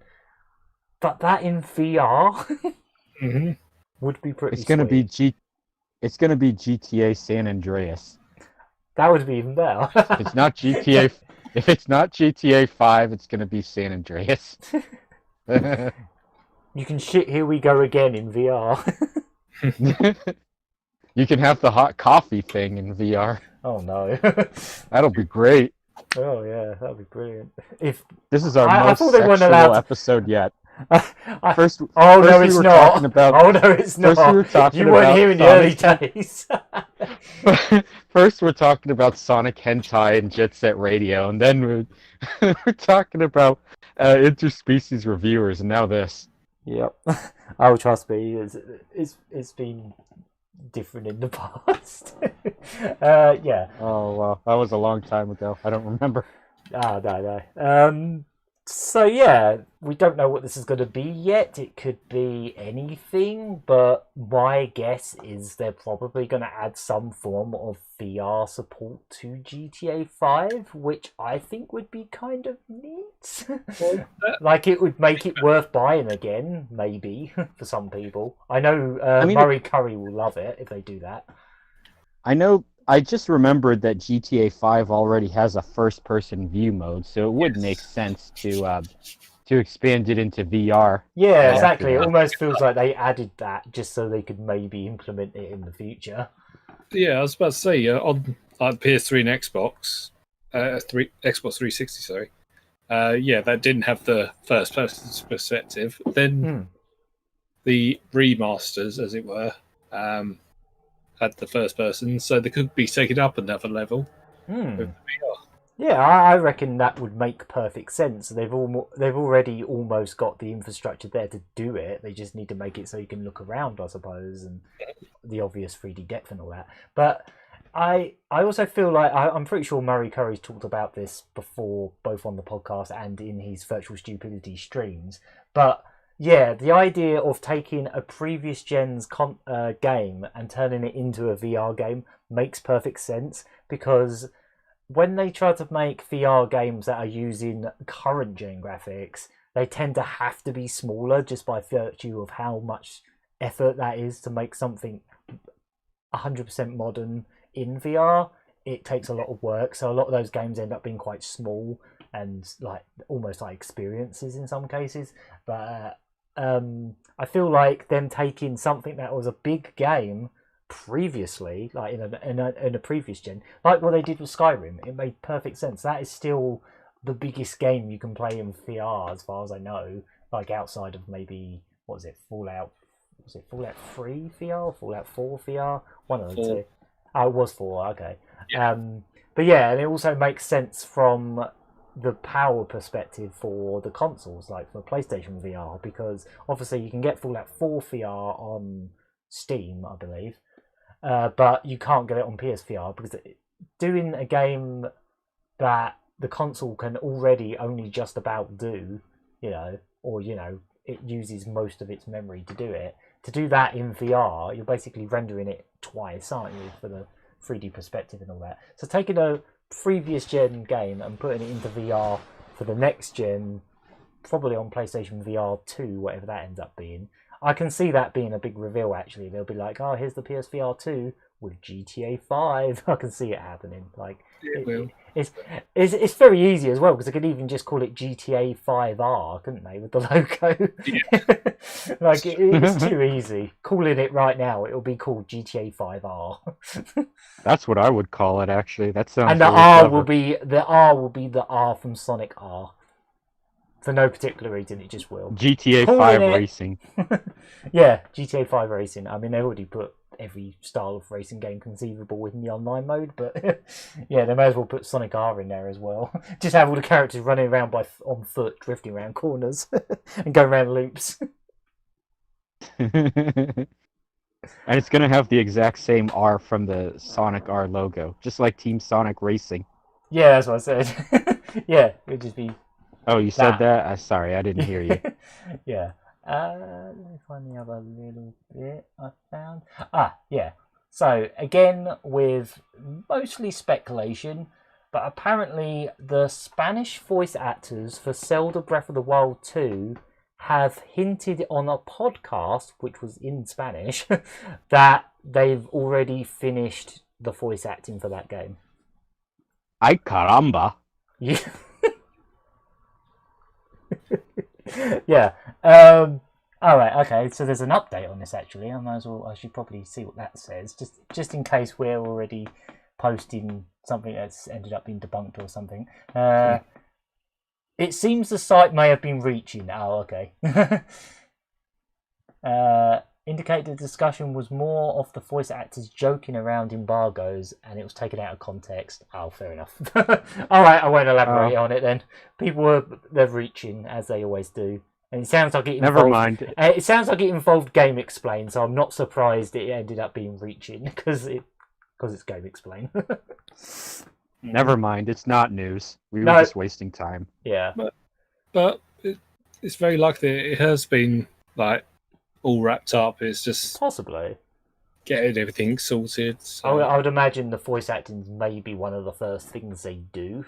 So it might be. If it's anything like like animated films and stuff where they tend to do the voice acting very first, and once they've got the script down and then they start animating based on the performance, then maybe that's. But then it's Japanese and they do everything the opposite way round with animated films. They animate first and then they put the voice acting on top. So I don't know if that's the case with games. Yeah, but I don't know. And with Japanese production, it's usually the lip syncing is usually geared toward the Japanese voice acting, and they usually don't change it. Yeah, they with just time it.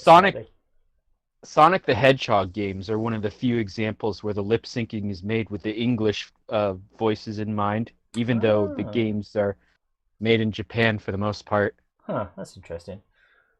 So when they were going, watch out, Tails, you're going to crash! Ah! They were syncing that up to English.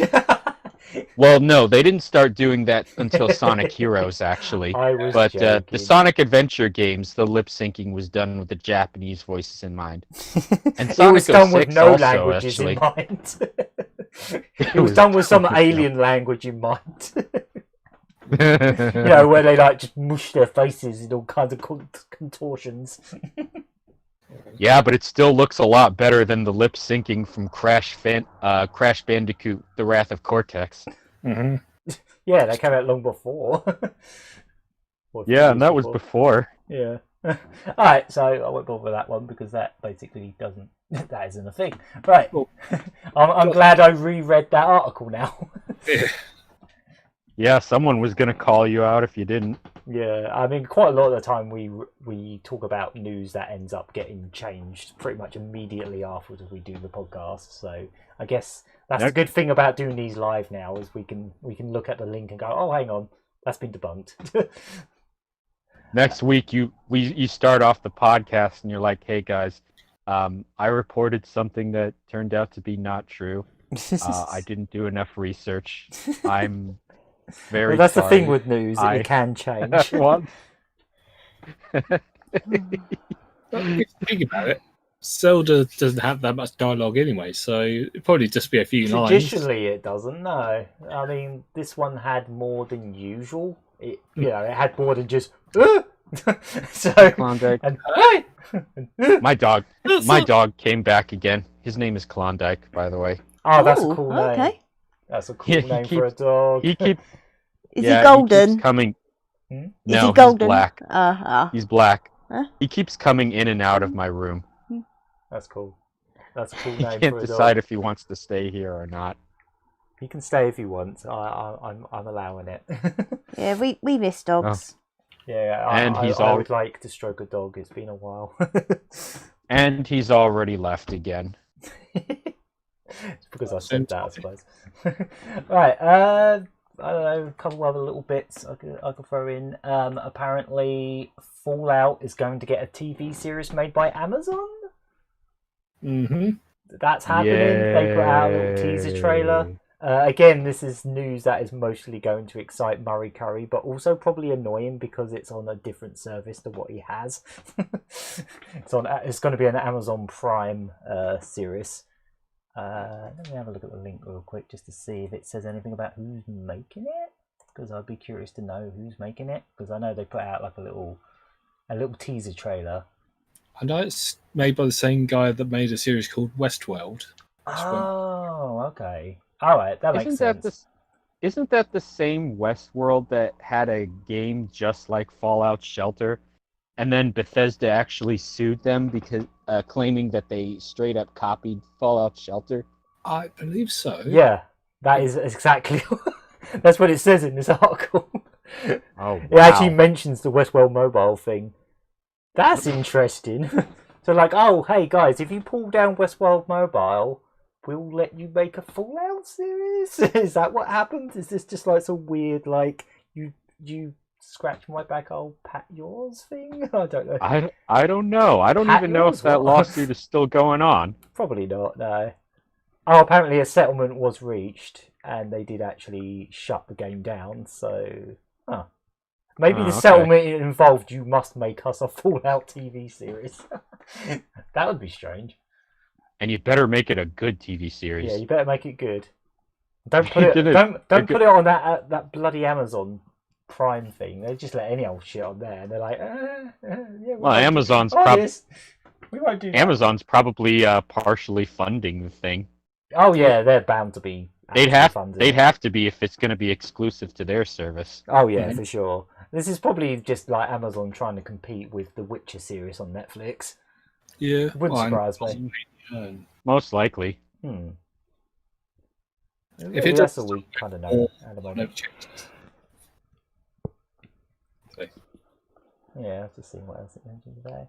Yeah, okay. Yeah, I didn't actually know about the whole Westworld thing. That's actually that adds so much more to this. It's actually kind of interesting.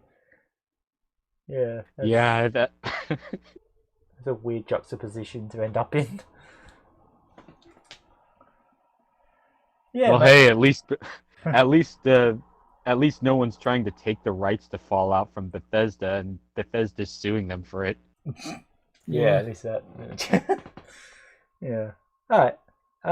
I guess one last thing, or one very, very short thing, because there isn't much to say about this one. Minecraft is getting a serial. Mm-hmm. And in other news, there's not a lot of gaming news this month. Well, not a lot of positive news anyway. Yeah, it's a lot of crap stuff, so we're not talking about that because, you know, it's important that happens, but that's not really our place to talk about. But Minecraft cereal. It's called Creeper Crunch. It's cinnamon flavoured and has green marshmallows. Oh, yuck. And it's gonna blow up in your mouth. And apparently it's the first time they've done well. Actually, you know what? If this is based on the creepers, they better have Pop Rocks in this cereal. That Could makes say sense. it's a flavor explosion. Yeah, exactly. Or at least just like put some Rice Krispies in there so it like snap, crackles, and pops when you use it. Yeah, that's maybe almost that'd like be... hissing. It's kind of like hissing. Maybe that'd be better actually. There'd be a little less sugar. I mean, it's got green marshmallows in it. It's bound to have a lot of sugar.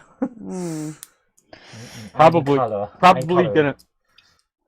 a little less of the leave it out syrup. Yeah. All right, one last thing. In the UK, loot boxes might end up getting regulated under gambling laws. Good. The House of Lords Gambling Committee has said that loot boxes, surprise mechanics, if you will, should be classed as a game of chance, which falls under the Gambling Act of 2005. As they say, it teaches children how to gamble. Yeah. Thank you, House of Lords, or whatever it's called. Yeah. That's so it's funny because we literally, I can't remember if it was last week or the week before, but we were literally talking about how they're going to change the PEGI rating, or they're going to include in-app purchases and loot boxes as one of the like warnings on boxes. Now it might even get to the point where they might even ban it. At this rate, if it's anything like the Netherlands, because they've definitely banned it over there, like loot boxes.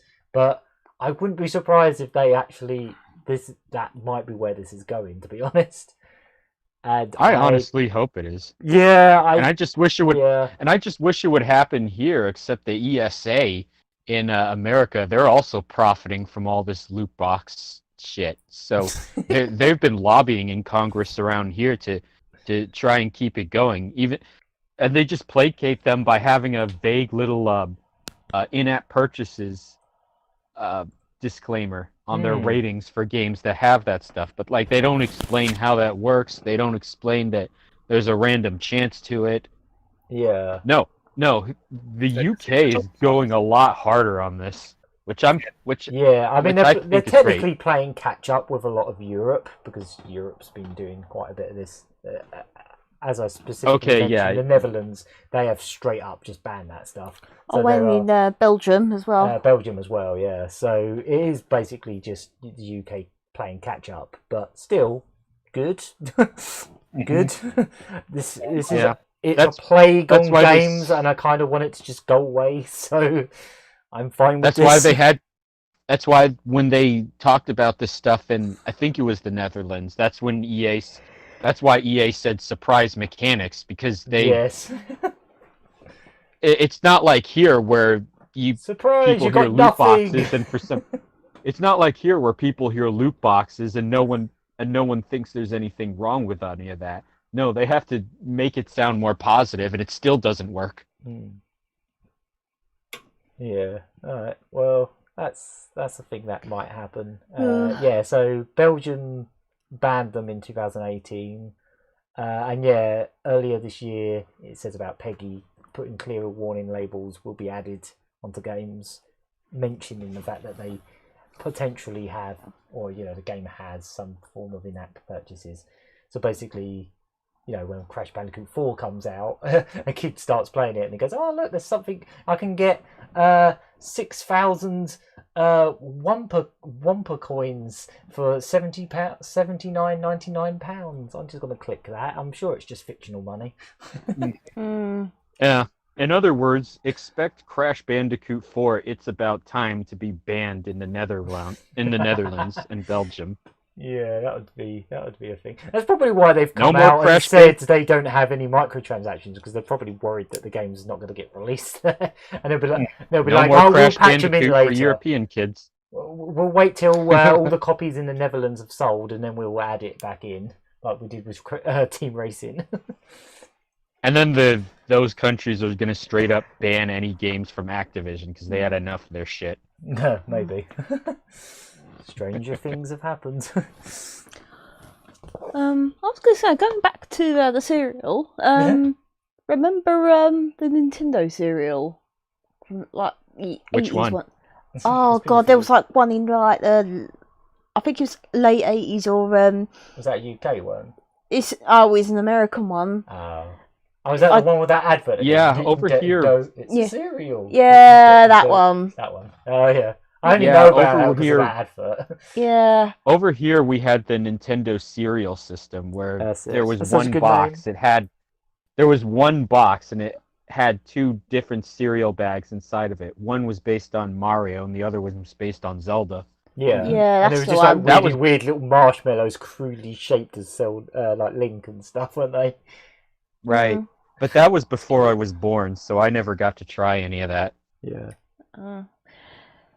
And then there was that one they did a few years ago for Mario Odyssey, wasn't there? That actually had like the box was technically an amiibo. Yeah. Yeah, there was an amiibo chip located in the box, and I still have a box of that cereal after I actually finished the cereal because it turned out the cereal turned out to be really good. What kind of cereal was that one? It was a berry flavor cereal. Oh. And I usually hate fruity cereals, but this one actually tasted great. Oh. Huh. That's and this one also had marshmallows in it too, by the way. They seem to like putting marshmallows in game-related cereal. So that it's just like, I don't know, put marshmallows in it. It kind of rules me out because they were very unlikely to be vegetarian. Yeah, they usually still use like traditional marshmallows with like gelatin and that. So yeah, no go for you. Yeah. Yeah, that's pretty much what Kellogg's does with every one of their licensed cereals today. They put in basic like corn and oat shapes. They have marshmallows. Maybe they'll change the marshmallows, and with the corn and oats, they'll use the exact same shapes over several I don't different know. cereals. See, the funny thing about Yeah, I think this was marshmallow-based cereal that has marshmallows in it, they don't really make anything like that in the UK anymore.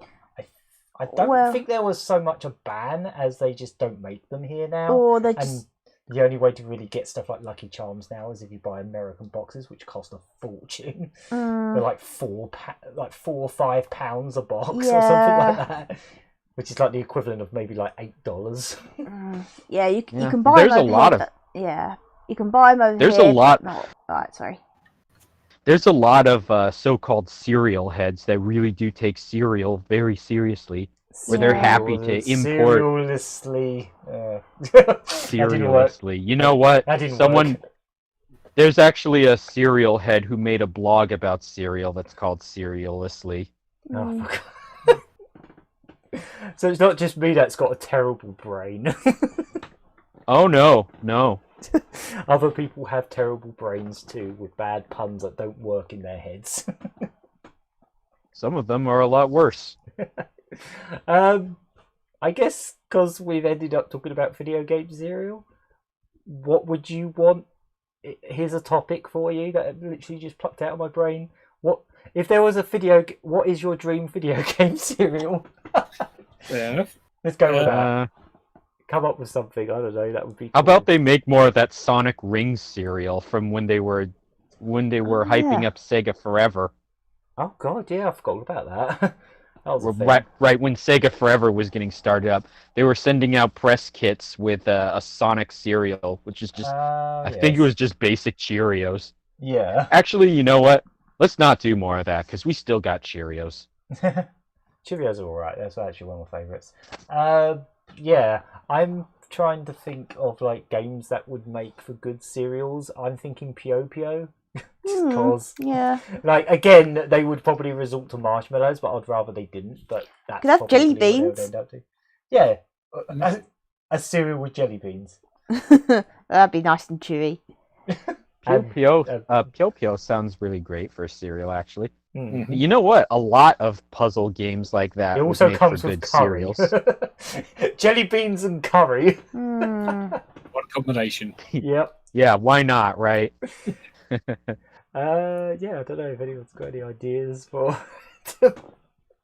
I'm trying to think of a game that would make the most inappropriate fit for a cereal. So you know what? Hatred. You know what comes to mind? I remember the Chex Quest episode by the Angry Video Game Nerd, where he came up with that brutal Chex cereal, which is like full. It's like full of like screws and razor blades and stuff that shred your mouth while you're eating it. Right. That was hilarious. I think. Let's do something like that.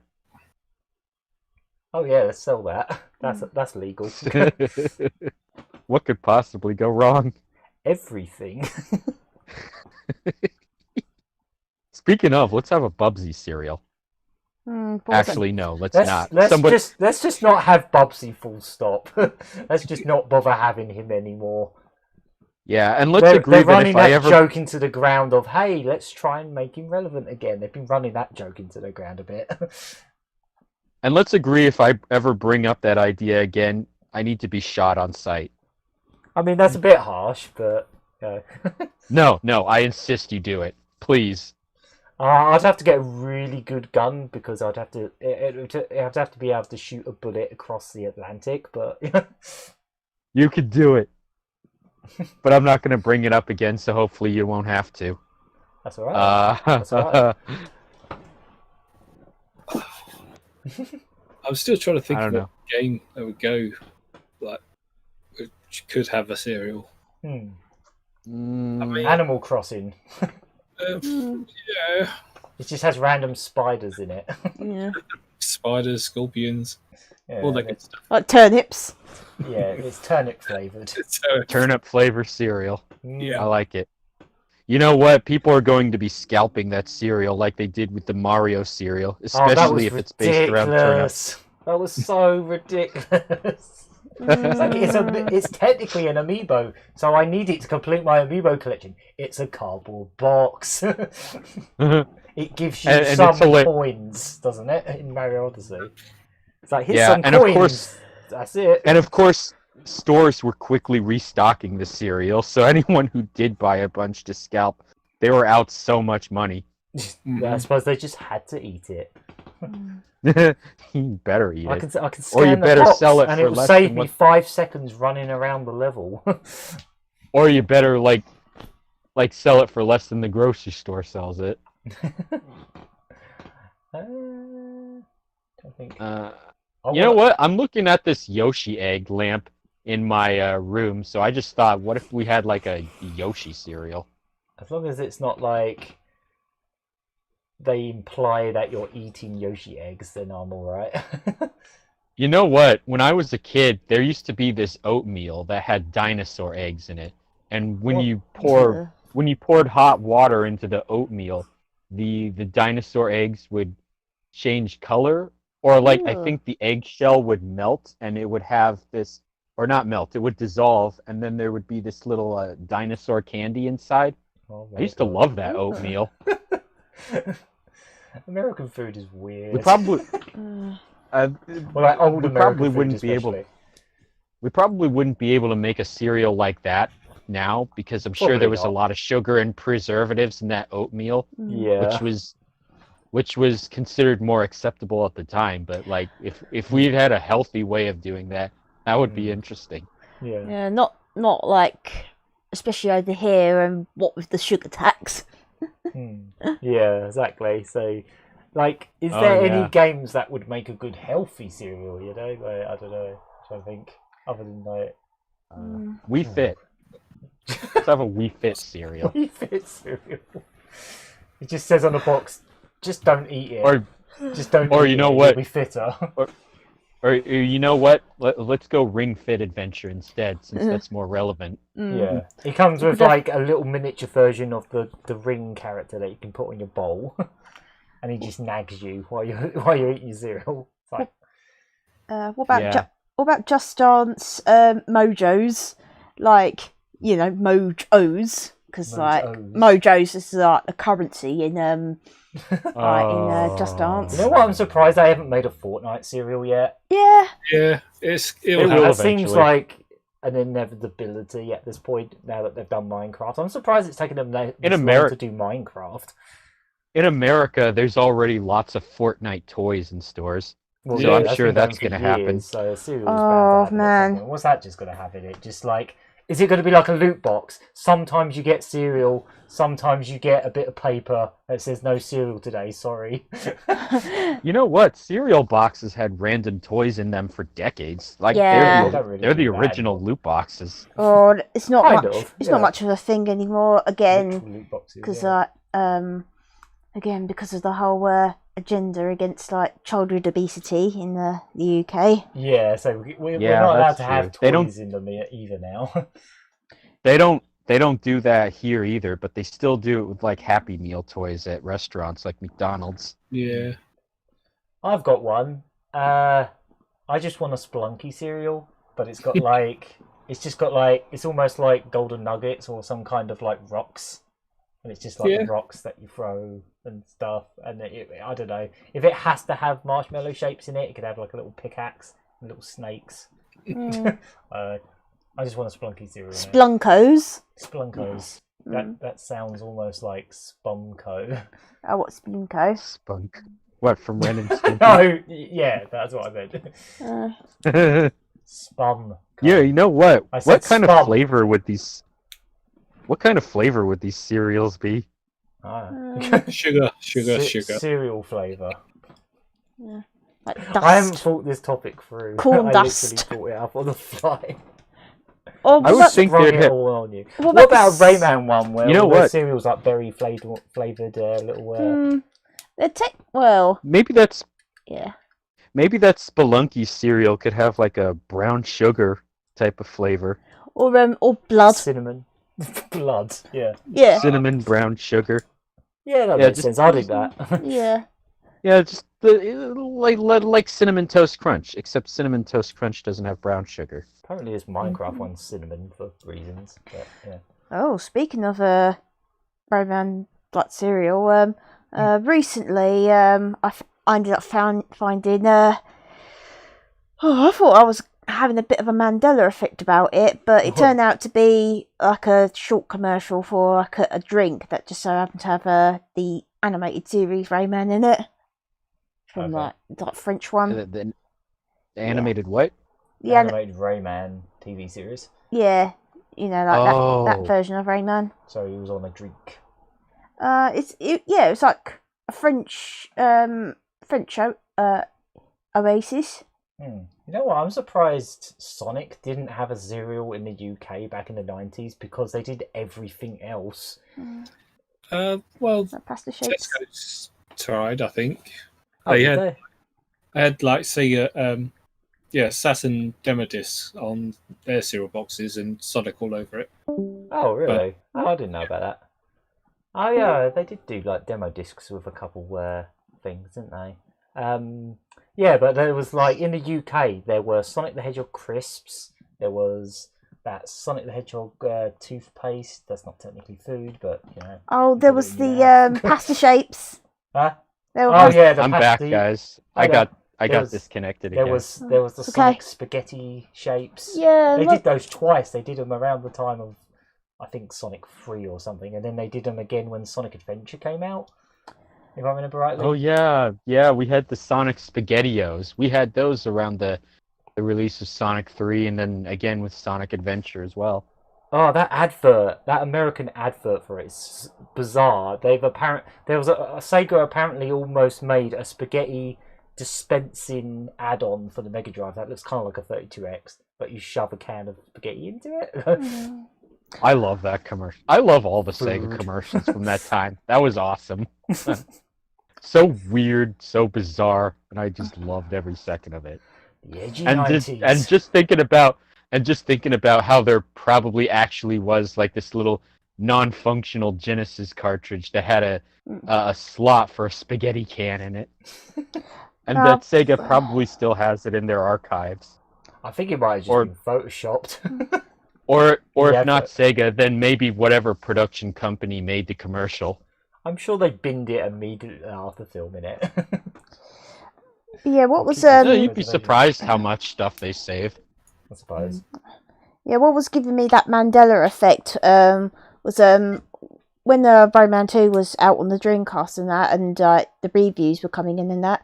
There was one column in one of them saying, "Oh, Rayman's been on like cartons of milk in comics and that in France," and I guess that's that's the closest thing to what they must have meant the juice drink or something. Yeah, because like he was in milk. I never he seen was missing for a while, so they put him on the milk. Yeah, he's a bit sort of missing now. Do you hear that, Ubisoft? Do you hear that? That was a message to you. They don't hear it. They don't care. Right. Well, I guess we should probably wrap this podcast up because, I got nothing else. Yeah. That was our strangest episode yet, at least among the ones that I've been a part of. Yeah, I guess so. I don't know. Maybe it's because this room's hot. So, this week we've got quite a few streams coming up, just to update for the people that are still listening. We have another part, as we mentioned, we have another part of Rayman Redemption coming tomorrow. Yep. This time you will beat it. I'm convinced you will. I'm not going to Jackson it like I did last time and put finale question marks on the thumbnail. I haven't done that this time, so we'll see how it goes. Do you want me to just put the file with the 60 lives back on here so you can just use that, or is your file yeah, you can too. Fair enough. So we're going to be playing that tomorrow from probably 8? Yes. 8 o'clock you wanted to do that? Yeah. And then we have Limited Run Games show at 8 PM on the 8th. And then we've obviously got To Hell With It again on the 9th. and we've got Devolver Digital's Devolver Direct thing on the Saturday, and then we've got Ubisoft Forward on Sunday. So quite a few things. Mostly sort of hypes, but you know, there's a few of those going on this week. I have a massive. At least we'll have some news to talk about. Yeah, definitely. And what should I say? I've got a bit of a feeling that the Ubisoft one might be saltier than a particular like sort of skit in Bang Bang It's Reason Watermark. So in other words, there'll be no Rayman. I'd be happy with another Mario and Rabbids. I don't know if anyone has any predictions for any of these. I don't. I just want Spelunk-O 1 and 2 I'm just on wondering. the Switch. I'm just wondering how they're going to do their little Just Dance concert without any E3. Oh, I bet I know gonna how have they're to going to be do it. It's got to be a bunch of webcams. yeah, it's going to Because be we're like just like yeah, it's you! Oh yeah, it's going to be like that, and it's going to be a bunch of delicious cringe. Yeah. Right, well, that was the 78th Lucky Hit podcast for the 6th of July 2020. We'll be back again next Monday, as we usually are. As I say, the schedule of this is probably going to stay like this for a few more weeks, and then I'll let you know if things change sometime in August. I should think by August, Monday might not be guaranteed. But yeah, for the time being, we're still here every Monday at 8 PM. So join us again next time. Just to mention once again, Shelf Gamer wasn't able to make it today. He had more important matters. But you know, that if you're, I'm just putting that out because people are probably wondering where he is and thinking maybe he's gone. But no, he's still around. He's going to be around for the streams in the week. I'm sure he's fine. Don't worry about him. oh sorry. Oh sorry. What was it? I couldn't. What was that? Stacey watching a video on her iPad. And Oh sorry. Blasted out an advert. One that I couldn't skip. It's fine. Yeah, so I've been the Gagaman. I've been CherryT. I've been Hunk Thunder. And I've been Elk. One word, just Elk. Yep. And that's it. That's all it is. No big. There's nothing big about it. I need to come up with more jokes before the next podcast. I mean, you don't have to, but if you want. Right, okay. We'll Keep washing your hands. Yeah, that too. Just do that in general. It's not even anything to do with the lockdown anymore. Just do that because otherwise you're dirty. Right, bye. Yeah, keep watching. Always wash your hands. Always wear your face mask. Stay your ass home and watch Lucky Hit streams. All right, I'm done. Yep. See you next week. See you later. I'll see you next week. Bye.